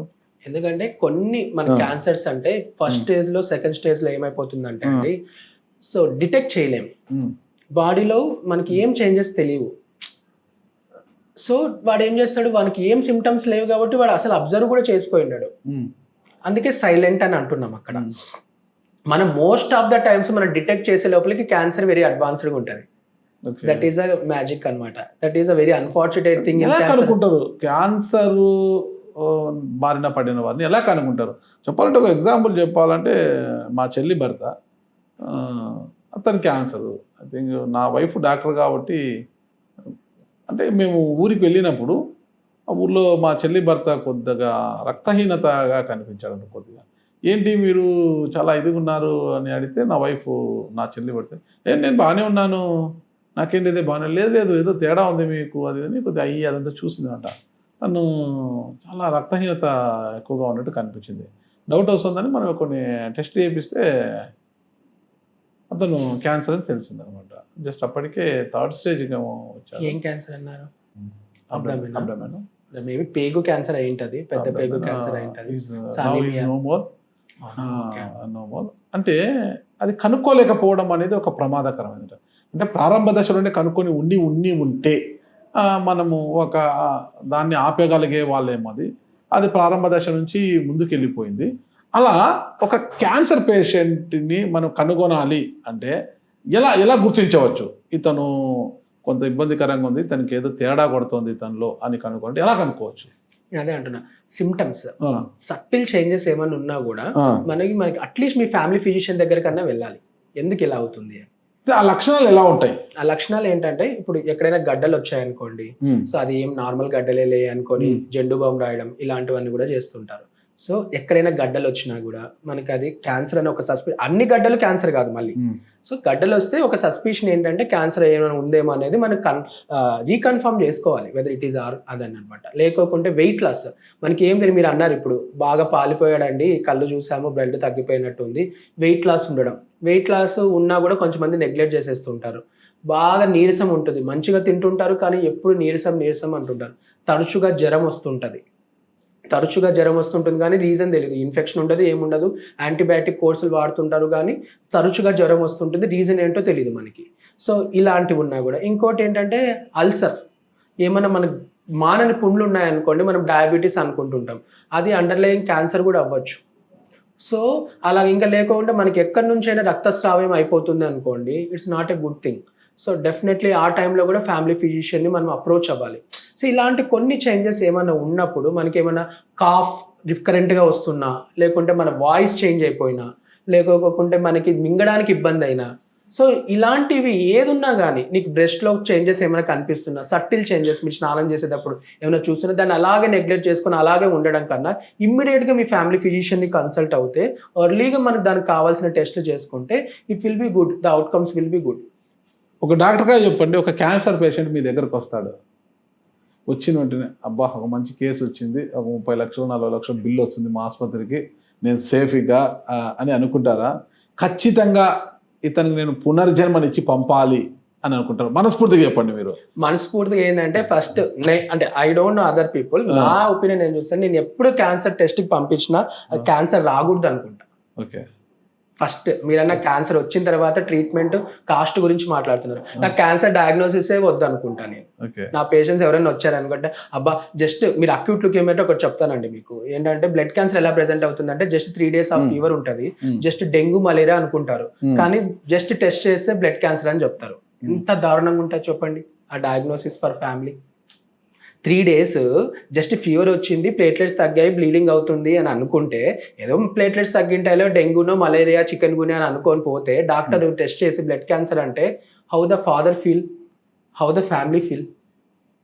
సో అలా అనమాట. నేను అలాంటప్పుడు కూడా అది డెంగ్యూ అవుతూనే బాగుంటుంది అని అనుకుంటా నేను, దాని బ్లడ్ క్యాన్సర్. సో ఇంకా మీరు అన్నట్టు ఏదైనా పేషెంట్ వచ్చారంటే as far as me is concern, I'm very much ethical, so I'm very much spiritual also, coming from a very orthodox family. వైద్యుల్లో స్పిరిచువల్ కూడా ఉంటుందా? కంపల్సరీ అండి. సో మాకు ఒక స్టేజ్ దాటితే ఎంతవరకు చేయగలుగుతాము అనేది ఒక డాక్టర్కి, మీరే అన్నారు వైద్యు నారాయణ హరి, మేము వైద్యులు నారాయణలో కాదనేది ఒక వైద్యుడికే తెలుస్తుంది.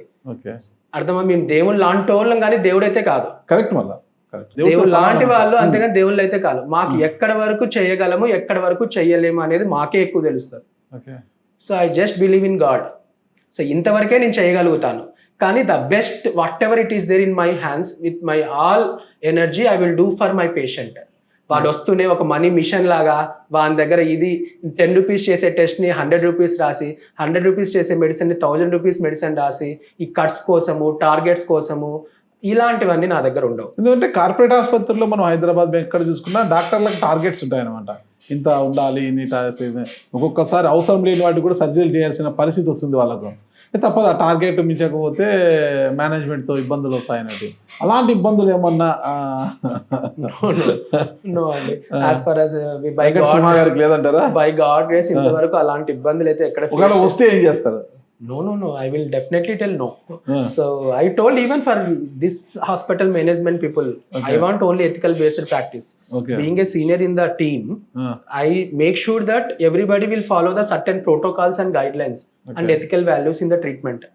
In the tumor board lo gaani, multidisciplinary approaches lo gaani, I will definitely tell them and I will advise them that we will go for only ethical based treatments. That's all. ఈ diagnosis ఎలా ఉంటుందంటే రక్త పరీక్షలు వీటి ద్వారానే కనుక్కుంటారా? ఈ క్యాన్సర్కి సంబంధించిన అంటే పెట్ సిటీ కావచ్చు, బయాప్సీ ద్వారానే కనుక్కుంటారా? అసలు ఎలా అండి? క్యాన్సర్ ఇప్పుడు సింపుల్ గా రొమ్ము క్యాన్సర్ ఎక్కువ కాబట్టి దాని గురించి చెప్తాను. ఒక ఎగ్జాంపుల్ గా తీసుకోండి. రొమ్ము క్యాన్సర్ లో గడ్డ వచ్చింది అనుకుందాం. సో అప్పుడు ఏం చేస్తారు డాక్టరు? ఇమ్మీడియట్ గా ఒక అల్ట్రాసౌండ్ రాస్తాడు, లేకుంటే మ్యామోగ్రఫీ అంటాం. మ్యామోగ్రఫీ అంటే ఒక బ్రెస్ట్ ఎక్స్రే చెస్ట్ కి ఎలా లంగ్స్ కి తీస్తామో అలాగే బ్రెస్ట్ కి తీసేదాన్ని మ్యామోగ్రఫీ అంటాం. సో ఆ టెస్ట్ చేసి గడ్డ ఎక్కడి వరకు ఉంది, ఎంత ఉంది అనేది చూస్తాం. దాని తర్వాత ఏం చేస్తాము? ఇమ్మీడియట్ గా మీరు అంటారు, సార్ అది నార్మల్ గడ్డ అయి ఉండొచ్చు కదా, మీరు డైరెక్ట్ అది చూసిన తర్వాత క్యాన్సర్ అయ్యి ఉండొచ్చేమో అనే వాళ్ళు మాకు కన్ఫామ్ గా ఏదైనా చెప్పండి బాండ్ పేపర్ మీద, మేము ఎక్కడైనా ఇది క్యాన్సర్ అని చెప్పాలి, ఇంకొకటి క్యాన్సర్ అని కాదు అని చెప్పకూడదు అంటే మనకి దానికి ఒక టెస్ట్ ఉంటుంది, దాన్నే బయాప్సీ టెస్ట్ అంటాం. ఆ గడ్డ నుంచి ముక్క పరీక్ష తీస్తామన్నమాట. నీడిల్ పెట్టి చిన్న ముక్కని తీస్తామన్నమాట. ఆ ముక్కని ల్యాబ్కు పంపిస్తాం. అక్కడ ఆంకోపాథాలజిస్ట్ చూసి ఆ క్యాన్సర్ కణాలు ఉన్నాయా లేవా అనేది చూసి క్యాన్సర్ నిర్ధారణ చేస్తారనమాట. అది మనకి ప్రూఫ్ క్యాన్సర్ అంటే. దాని తర్వాత ఇప్పుడు ఆ క్యాన్సర్ ఏ స్టేజ్లో ఉంది డాక్టర్ గాని వెంటనే ఇంకో క్వశ్చన్ అడుగుతారు క్యాన్సర్ అని చెప్పగానే. దానికోసం పెట్ సిటీ. సో ఆంకాలజిస్ట్కి ఎప్పుడైనా 2 ఐస్ ఉంటాయి. ఒక ఐతో మేము ఆ క్యాన్సర్ ఉందా లేదా అనేది బయాప్సీ ద్వారా నిర్ధారించుకోవడము, ఇంకో ఐతో ఎంతవరకు స్ప్రెడ్ అయిందని చూడడం. దానికోసం పెట్ సిటీ అనేది చేస్తాం. పెట్ సిటీ ఏంటంటే సిటీ కన్నా కొంచెం అడ్వాన్స్డ్ థింగ్.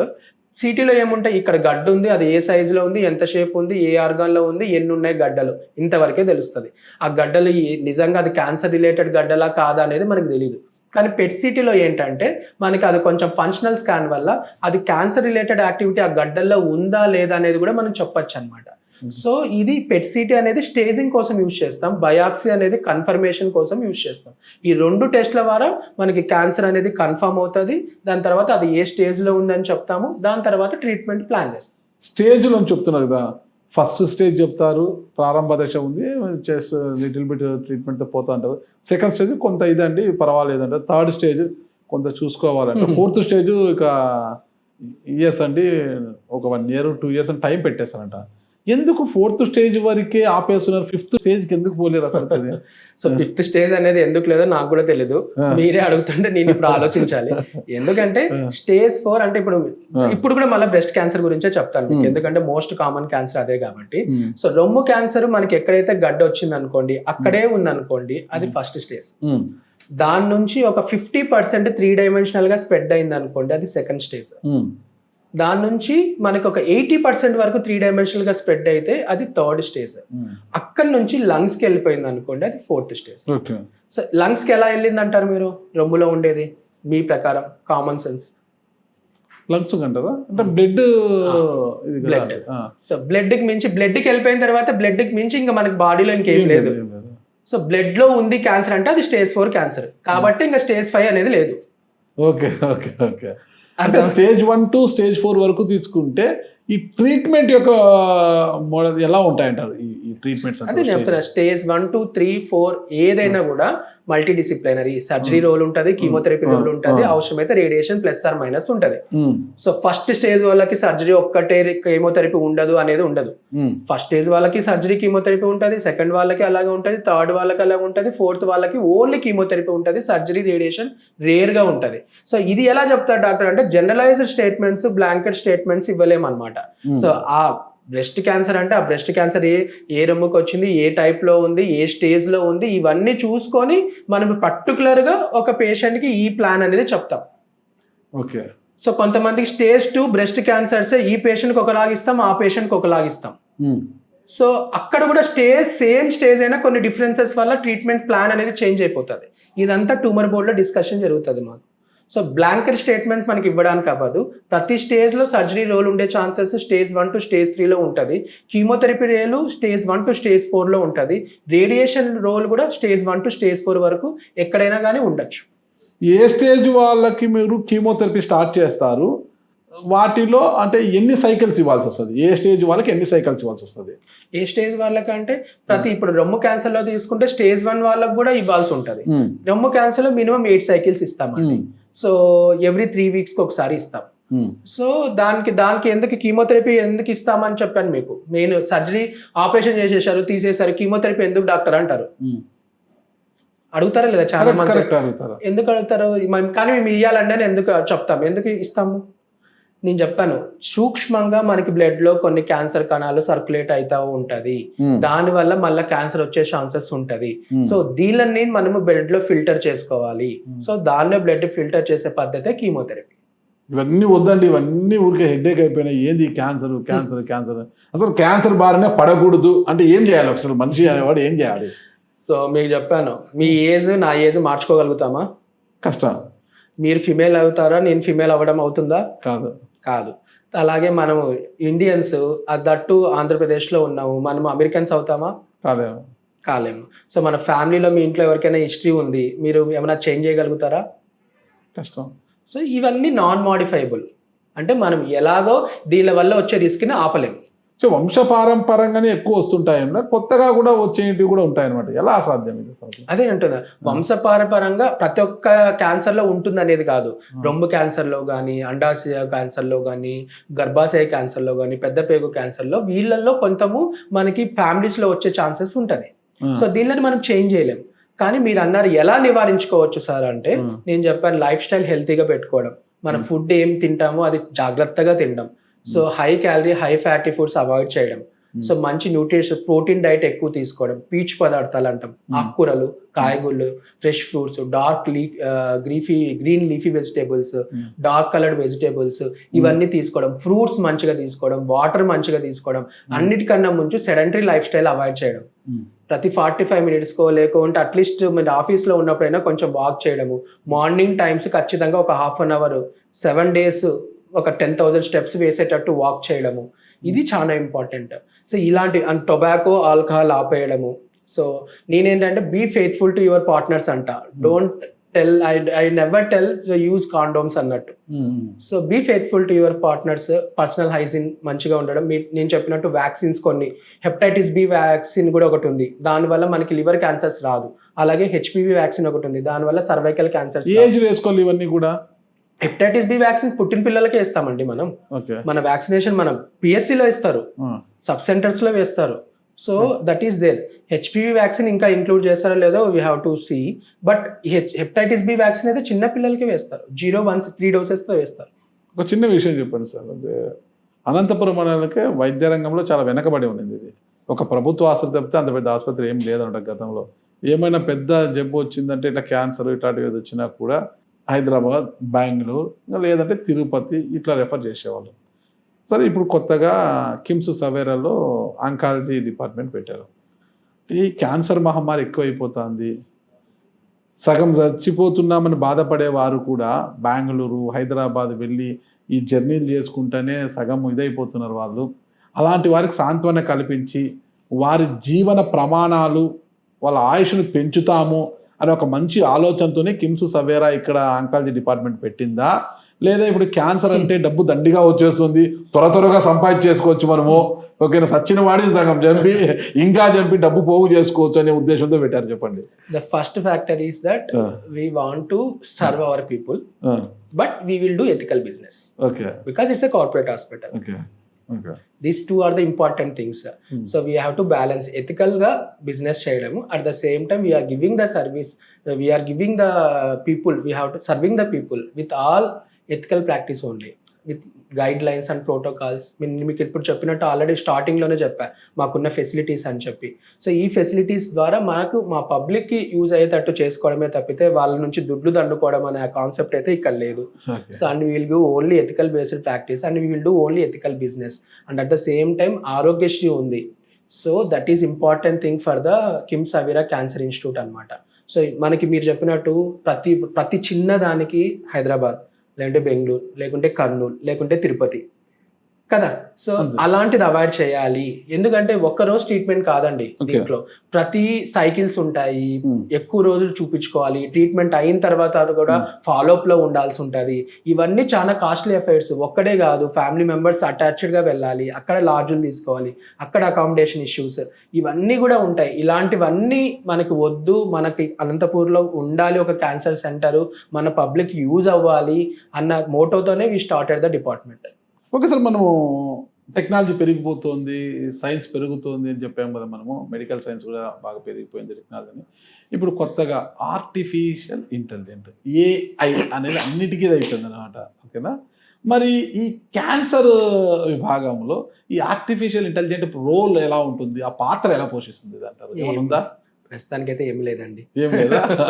సో కానీ మీరు అదే ఈ అంతా మొత్తం వరల్డ్ అంతా మూవింగ్ టువర్డ్స్ ఏఐ అనేసరికి కొంచెం రేడియాలజీ డిపార్ట్మెంట్ లో కొంచెం ఏఐ బేస్డ్ రిపోర్టింగ్ అది ఉండడము, కొంచెం రోబోటిక్స్ లో కొంచెం ఇంకా ఏఐ యూజ్ చేయడం వల్ల ఇంకా కొంచెం ఎఫెక్టివ్గా సర్జరీస్ చేసే ప్రిన్సిపల్స్ రావడము అంతవరకు ఉంటుంది. కానీ as far as we concern medical oncology medicines వరకు అయితే ఆర్టిఫిషియల్ ఇంటెలిజెన్స్ వల్ల చేసేది ఏం లేదు.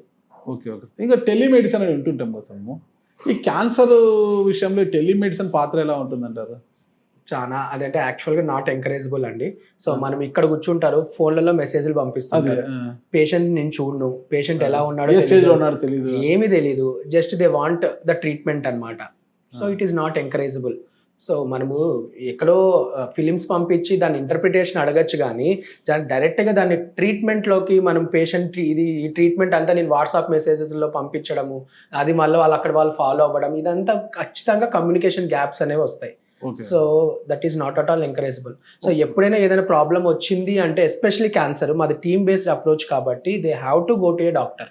ఓకే. ఒక senior medical oncology doctor Venkata Simha గారు ఇక్కడికి వచ్చారు, వేరే పెద్ద పెద్ద ఆసుపత్రిలో పనిచేసి. సో మెయిన్గా కిమ్స్ సవేరా ఇప్పుడు ఆంకాలజీ డిపార్ట్మెంట్ని ఏర్పాటు చేసిందా, అందులో ఏ విభాగము ఎలా పనిచేస్తుంది చెప్పండి? Medical oncology. సో మెడికల్ ఆంకాలజీలో మేము chemotherapy, immunotherapy and targeted therapies, ఈ బోన్ మ్యారో ట్రాన్స్ప్లాంట్స్, సో ఇలాంటివన్నీ పద్ధతులు ఉంటాయి అన్నమాట. ఇక్కడ ఉన్నాయి. ఇక్కడ ఉన్న ఫెసిలిటీస్ గురించి అడుగుతున్నాను. ఇక్కడ ఉన్న కిమ్స్ సవేరాలో ఏమేమి ఏర్పాటు? ఈ ఫెసిలిటీస్ అన్ని కిమ్స్ సవేరాలో ఉన్నాయి. Okay. So and at the మనకి రేడియేషన్ ఆంకాలజీ తీసుకుంటే ఆ మిషన్స్ బ్రాకీథెరపీ అన్నారు మీకు. సో ఆ మిషన్స్ ఉన్నాయి. We are doing IGRT, IMRT, VMAT వరకు ర్యాపిడ్ ఆర్క్ థెరపీస్ అక్కడ వరకు ఉన్నాయి. Brachytherapies we have. And at the same time surgical ఆంకాలజీస్లో ఇంకా రోబోటిక్స్ వరకు లేదు, but remaining things all newer advancement things under మనకి సర్జికల్ ఆంకాలజిస్టులు కూడా అవైలబుల్లో ఉన్నారు. Even PET-CT nuclear medicine department ఉంది, కన్సల్టెంట్ ఉన్నారు. So PET-CT we are doing. And oncopathologist ఎవరైతే మనకి oncopathologist he train oncology only is available here. Yeah. So and interventional radiologist అంటే మనకు గడ్డ అక్కడ ఉందంటే ఇమేజ్ గైడెడ్ బయాప్సిస్ తీసేకి ఆ ప్రొసీజర్ చేయడానికి ఇంటర్వెన్షనల్ రేడియాలజిస్ట్ అని అంటాం. So normal radiologist just they will do the scanning and interpret it. But వీళ్ళు ఎక్కడైతే గడ్డ ఉందో అక్కడ మనకి ఇమేజ్ గైడెడ్ ద్వారా CT guided biopsies, ultrasounded guided biopsies అంటాం, image guided biopsies తీస్తారనమాట.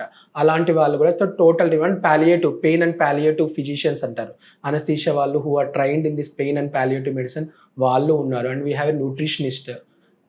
Okay, so ఈ ఎంటైర్ మనకి క్యాన్సర్ ప్రోగ్రాము ఎథికల్గా మనము రన్ చేయడానికి ఏవైతే ఫెసిలిటీస్ కావాలో on par with the other corporate hospitals in metro సిటీస్కి మనకి ఈక్వల్గా ఇప్పుడు కిమ్స్లో ఉంది. క్యాన్సర్ విభాగానికి సంబంధించి అన్ని మిషనరీస్, అన్ని పరీక్షా యంత్రాలు, స్టాఫ్, తగినంత స్టాఫ్ పర్ఫెక్ట్గా ఉన్నారా? ఎస్. ఓకే, అంటే మా హైదరాబాద్ నుంచి రావాలండి, బెంగళూరు నుంచి స్పెషలిస్ట్ రావాలండి అదే అనేది లేకోకుండా ఇక్కడికిక్కడే వాటికి చికిత్స ప్లస్ నివారణ, వాళ్ళకి ఏదన్నా సలహాలు సూచనలు ఇవ్వడానికి ఇక్కడే అంత everything we are doing here. Okay, మీ దగ్గరికి వచ్చిన క్యాన్సర్ పేషెంట్ ఫస్ట్ స్టేజ్లో ఏం వరం ఇస్తారు, సెకండ్ స్టేజ్లో ఏం వరం ఇస్తారు, మీరు థర్డ్ స్టేజ్లో ఏం వరం ఇస్తారు, ఫోర్త్ స్టేజ్లో ఏం వరం ఇస్తారు? సో ఈవెన్ స్టేజ్ 1, స్టేజ్ 3 వాళ్ళకి 95% లైఫ్ గ్యారంటీ ఇస్తాము వాళ్ళు కరెక్ట్గా వస్తే. స్టేజ్ 4 వాళ్ళకి కూడా మనకి మినిమం 5 years లైఫ్ గ్యారంటీ ఇస్తాము కొన్ని క్యాన్సర్స్లో. ఓకే ఓకే, ఏ క్యాన్సర్స్లో మినిమం ఇవ్వలేరు? నేను చెప్పాను, బ్రెయిన్ ట్యూమర్స్, గ్లియోబ్లాస్టోమా మల్టీఫార్మే, కొన్ని అడ్వాన్స్డ్ ఏఎంఎల్స్ లాంటి బ్లడ్ క్యాన్సర్స్, కొన్ని హై గ్రేడ్ సార్కోమాస్, కొన్ని మెలనోమా అనే స్కిన్ క్యాన్సర్స్. సో ఇలాంటివి ఉన్నాయి. దానికి ఎక్కడే కాదు, మీరు అమెరికాకి వెళ్ళినా ఎవరు ట్రీట్మెంట్ ఏం లేదు. ఓకే, ఆ గడ్డ అని తెలియగానే అరే అది క్యాన్సర్ గడ్డ ఎవరో ఒకసారి చూపించుకోరా రే, గడ్డ వచ్చిందిరా నీకు అని భయపెట్టేస్తుంటారు. గడ్డ అనేలకే, ట్యూమర్ అనేలకే అది క్యాన్సర్ అయినా ఇంకా ఇప్పుడు చాలా ట్యూమర్స్, కొంతమందికి లైపోమాస్ అని ఉంటాయి, ఫ్యాట్ కొన్ని గడ్డలు ఉంటాయి, కొంతమంది నార్మల్ కంతులు ఉంటాయి. సో అలాంటివన్నీ కూడా క్యాన్సర్ కాదండి. కొంతమందికి టీబీ గడ్డలు ఉంటాయి. సో ఇలాంటివన్నీ కూడా క్యాన్సర్ కాదు. మనకి క్యాన్సర్ అంటే ఖచ్చితంగా క్యాన్సర్ కణాలు మనం ఆ తీసిన ముక్క పరీక్షలో ఉండాలి. సో కాబట్టి ఇలాంటి గడ్డలు డిఫరెన్షియేట్ చేయడానికి ఆ ముక్క పరీక్ష చేస్తాం మనం. మీకు ఆ రోజు అప్పుడు చెప్పాను నేను, రొమ్ము క్యాన్సర్ ఎలా కనుక్కుంటాం డాక్టర్ అంటే బయాప్సీ ద్వారా చేసుకుంటాం. సో రొమ్ములో మనకి చాలా గడ్డలు ఉంటాయి, వేరే రక పాల గడ్డలు అని అంటుంటారు, వేరే ఉంటుంటారు.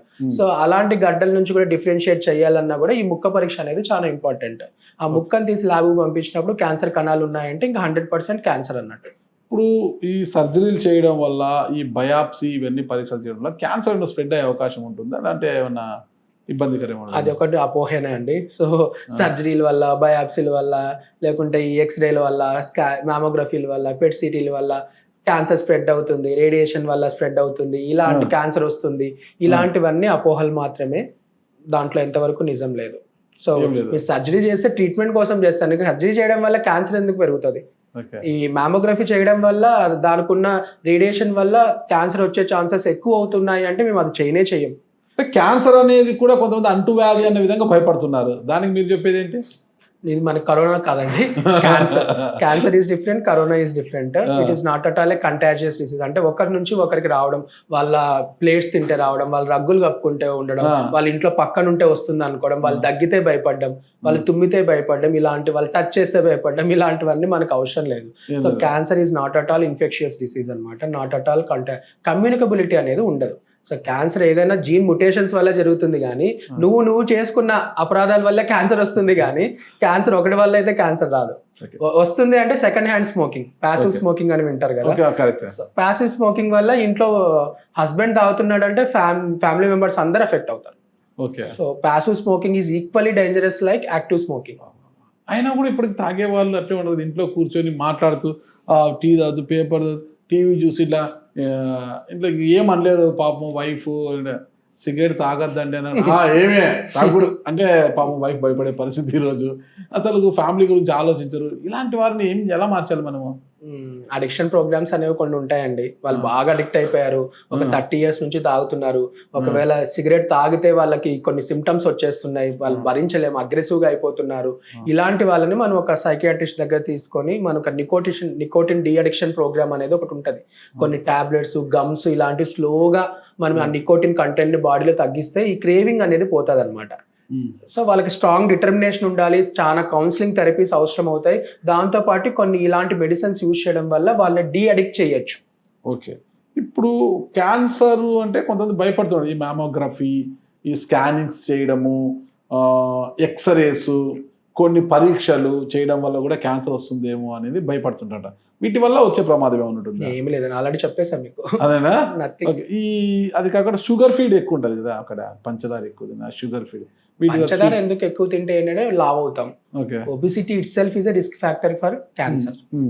అర్థమవుతుందా? మనం వెయిట్ గెయిన్ అయ్యాము, ఒబీస్ అయ్యాము, ఫ్యాట్ కంటెంట్ ఎక్కువైపోయింది, ఇన్సులిన్ రెసిస్టెన్స్ ఎక్కువ వచ్చేసింది, కొన్ని క్యాన్సర్స్ వస్తాయి. ఓకే. సో అందుకోసమే సెడెంటరీ లైఫ్ స్టైల్, ఈ high fatty, high calorie, processed foods, red meat ఇవన్నీ ఆపేయాలి. సో ఎక్కువ leafy vegetables, fruits and good amount of water and physical walk, physical activity అనేది చాలా ఇంపార్టెంట్. సో మినిమం 30 minutes అయితే minimum walking 10,000 steps వేయాలండి ప్రతి ఒక్కరు. ఎంతమంది వేస్తున్నారో వేయట్లేదో వాళ్ళకి 10,000 steps per day. 10,000 steps per day. అలా లేకుండా 30 minutes బ్రిస్క్ వాకింగ్, చెమట పట్టేటట్టు ఒక 1/2 hour వాక్ చేయలేమా మనం మన హెల్త్ కోసం? సో ఆ సెడెంటరీ లైఫ్ స్టైల్ అవాయిడ్ చేసుకోవడము, ఎక్కువ ఒక 2 hours ఒక చోట కూర్చోకోకుండా ఉండడం, ఒక 1 hour ఒకసారి లేసి అటు ఇటు తిరిగి రావడం, these are all important things for especially software people.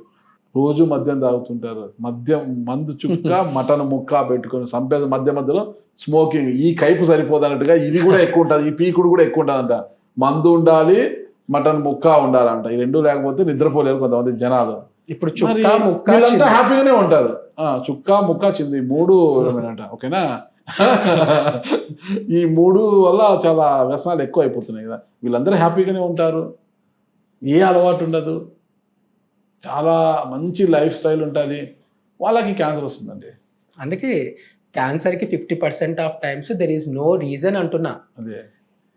So మన ఫేట్ కర్స్ అన్నారు ఫస్ట్లో, ఒక శాప విమోచనం చేస్తారా మీరు, శాపమైతే శాపగ్రస్తులను చేస్తారా అన్నట్టు అన్నారు కదా మీరు. సో అలాంటిది కొన్ని అప్లికబుల్ అవుతాయి క్యాన్సర్లో. సో కొంతమందికి ఏమి ఎక్స్ప్లెయిన్ చేయలేం. ఒక ఫిమేల్ ఒక లంగ్ క్యాన్సర్ వచ్చిందండి, ఆమెకి ఏమీ లేదు పాపం, వాళ్ళ హస్బెండ్ స్మోకర్ కూడా కాదు, కానీ ఒక ఫిమేల్స్కి లంగ్ క్యాన్సర్ వచ్చిందంటే ఏమి ఎక్స్ప్లెయిన్ చేయాలి మేము? నథింగ్. సో అలా అనమాట, కొన్ని వాటిలో చెప్పలేము. క్యాన్సర్తో బాధపడేవారు ఎలాంటి ఫుడ్ తీసుకోవాలి ఎక్కువగా?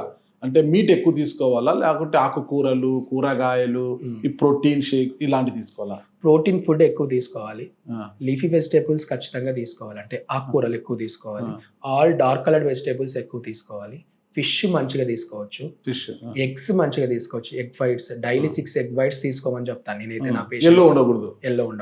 ఎల్లోతో పాటు అయితే 2 whole eggs తీసుకొని మిగతా 4 eggs ఎగ్ వైట్స్ తీసుకోండి అని చెప్తాను. దాని తర్వాత ఫిష్ డైలీ బాగా తీసుకోవచ్చు, మటన్ అస్సలు తీసుకోకూడదు, బీఫ్ కానీ, పోర్క్ కానీ, షీప్ కానీ, ఎటువంటి మీట్ అనేది we should not take. And all ఈ junk food, street food, processed food, ఈ బేకరీ ఐటమ్స్, ఈ ఆర్టిఫిషియల్ స్వీట్నర్స్, ఈ గ్రిల్లింగ్, బార్బికింగ్, మీరు చూసింటారు బార్బికింగ్, హోలిక్ ఎన్ని ఉంటాయి మీకు హైదరాబాద్లో. సో ఇలాంటివన్నీ, ఆ బ్లాక్ తార్ ఉంటుంది, మజా వస్తుంది అంటారు, అక్కడక్కడే కాల్చుకొని తింటుంటారు. Those things we should not take.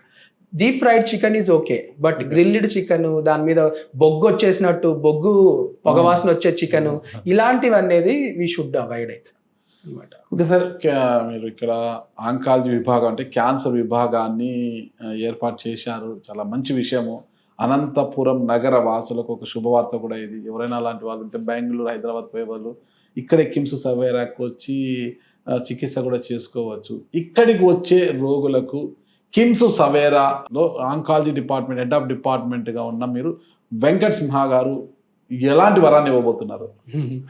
ఎలాంటి వరాన్ని అంటే, నేను ఖచ్చితంగా ఆ పేషెంట్స్ని ఎవరైనా వచ్చినా కూడా, ఇది ఏదో మీరు అడిగారని కాదు, ప్రతి ఒక్క పేషెంట్ని నాకు ఒక ఫ్యామిలీ మెంబర్ సఫర్ అయితే ఎలా ట్రీట్మెంట్ అయితే ఎంత జాగ్రత్తగా కాస్ట్ని, వాళ్ళకున్న సైడ్ ఎఫెక్ట్స్ని చూసుకొని ఎంత బ్యాలెన్స్గా అయితే మనం ట్రీట్మెంట్ చేస్తామో, ఒకవేళ మీ ఫ్యామిలీ మెంబర్ ఎఫెక్ట్ అవుతే, అలాంటి ఆస్పెక్ట్తోనే నేను నాకు వచ్చే ప్రతి పేషెంట్స్కి I will give the assurance that will definitely cure your cancer. చివరి ప్రశ్న, ఇప్పటి వరకు మీ సర్వీస్లో ఎంతమంది క్యాన్సర్ పేషెంట్లను ట్రీట్మెంట్ ఇచ్చారు? అంటే స్టేజ్ 1 to stage 4 ఎంతమంది ఈరోజు మీ కళ్ళెదుటిగా హ్యాపీగా ఉన్నారు, ఎంతమంది మన నుంచి దూరం అయిపోయారు? సో నెగటివ్స్ వద్దు, పాజిటివ్స్ చెప్దాం. సో హ్యాపీగా, నేను చెప్పాను కదా అక్యూట్ లుకేమియా పేషెంట్స్, నేను కిద్వేలో చదువుకుంటున్నప్పుడే hundreds of children with happy life, marriage చేసుకొని, ఎంబీబీఎస్ చదువుకొని, సాఫ్ట్వేర్ ఇంజనీర్ అలాంటి వాళ్ళని చూసాము. సో నేను ఒక డిఎం అయిపోయిన తర్వాత చాలా మందినే చూశాను. ఇప్పుడు వరకు నేను ఒక రఫ్లీ ఆల్మోస్ట్ ఒక 1000 టు మోర్ దాన్ 1000+ పేషెంట్స్నే చూసే ఉంటాను. సో అందులో మనకి నేను చెప్పిన క్యూరబుల్ క్యాన్సర్స్ ఉన్న వాళ్ళు చాలా మంది అందరూ బతికే ఉన్నారు. సక్సెస్ రేషియో ఎట్లా ఉంది మీది? చాలా బాగుంది. ఫస్ట్ పేషెంట్ నాకు డైలీ నా day starts with good morning sir from my first patient. అంటే 2K నేను అయిపోయిన తర్వాత ఫస్ట్ అపోలోలో జాయిన్ అయినప్పుడు ఒక పేషెంట్ హాడ్కిన్స్ లింఫోమా అని ఉంది. Is a principal. Okay, principal ఆయన. సో ఆయన ప్రతిరోజు నాకు మెసేజ్ చేస్తాడు. నా day starts with his message only. WhatsApp open చేస్తే ఫస్ట్ గుడ్ మార్నింగ్ సార్ అనే మెసేజ్ ఉంటుంది. సో ఆయన ట్రీట్ చేసి ఇప్పటికి Hodgkin's lymphoma, it's a type of blood cancer. ఇప్పటికి 7 years అయింది నేను ట్రీట్ చేసి. He's normal. So that is he 60 years old person. హ్యాపీగా ఫీల్ అవుతారా వాళ్ళు ఫోన్ చేసినప్పుడు మీకు? Very happy. నాకు చాలా అలాంటివే కదండి మాకు. ఎందుకంటే క్యాన్సర్ అంటే మీరే చెప్తున్నారు, కర్స్ అంటున్నారు, శాప విమోచనం అంటున్నారు, శాపగ్రస్తులు అంటున్నారు. సో ఇలాంటివి ఇంతెందుకండి, మా ఇంట్లో మా అమ్మ మా నాన్న వాళ్ళే ఎంత ధైర్యం రా నీకు, ఇలాంటి డిసీజ్ని ఎందుకు సెలెక్ట్ చేసుకున్నావు, ఏ కార్డియాలజీనో న్యూరాలజీనో చెయ్యొచ్చు కదా అని అంటారు. సో బట్ నాకు మా నాన్నమ్మకి క్యాన్సర్, సర్వైకల్ క్యాన్సర్తోనే చనిపోయింది అనమాట. సో దానివల్ల ఇంకా క్యాన్సర్ అనేది ఇప్పుడు మనకి 3 థింగ్స్ అండి ఇంపార్టెంట్ ఇప్పుడు coming future. Cardiovascular, nephrovascular, diabetes, hypertension ఉన్నన్ని రోజులు ఉంటాయి. కాస్మెటిక్స్, క్యాన్సర్, ఇన్ఫర్టిలిటీ, ఈ 3 హెల్త్ అంతా. ఇప్పుడు మెడిసిన్ అంతా ఇంకా ఈ 3 డిసీజెస్తోనే ఉంటుంది. కాబట్టి క్యాన్సర్కి ఏదో ఒకటి చెయ్యాలి. సో కాబట్టి మనం దాంట్లో ఉండాలి. మనకి అనంతపూర్లో ఎవరు లేరు, I have to take care of my people అన్నట్టు, with that intention I have take this. So అలా అనమాట. ఓకే సార్, ఒక మంచి లక్ష్యంతో, ఒక మంచి ఆశయంతో ఇక్కడ బెంగళూరు, హైదరాబాద్లో పనిచేస్తున్నారు మీరు. సొంత ఊరికి తరలి వచ్చారు, సొంత ఊర్లో ప్రజలకు సర్వీస్ చేయాలన్నారు. ఖచ్చితంగా మీ దగ్గరికి అంటే వైద్యుడు అంటే దేవుడితో సమానం అన్నారు కదా, మీ దగ్గరకు వచ్చే ప్రతి పేషెంట్ కూడా నవ్వుతూ తిరిగి వెళ్ళాలని, వారు నవ్వుతూ తిరిగి వెళ్ళేలా ఆ దేవదేవుడు మీకు అంత శక్తిని కూడా ఇచ్చి మిమ్మల్ని మరింత ముందుకు నడిపించాలని కోరుకుంటున్నా. Thank you sir. Wish you good luck. Thank you అండి.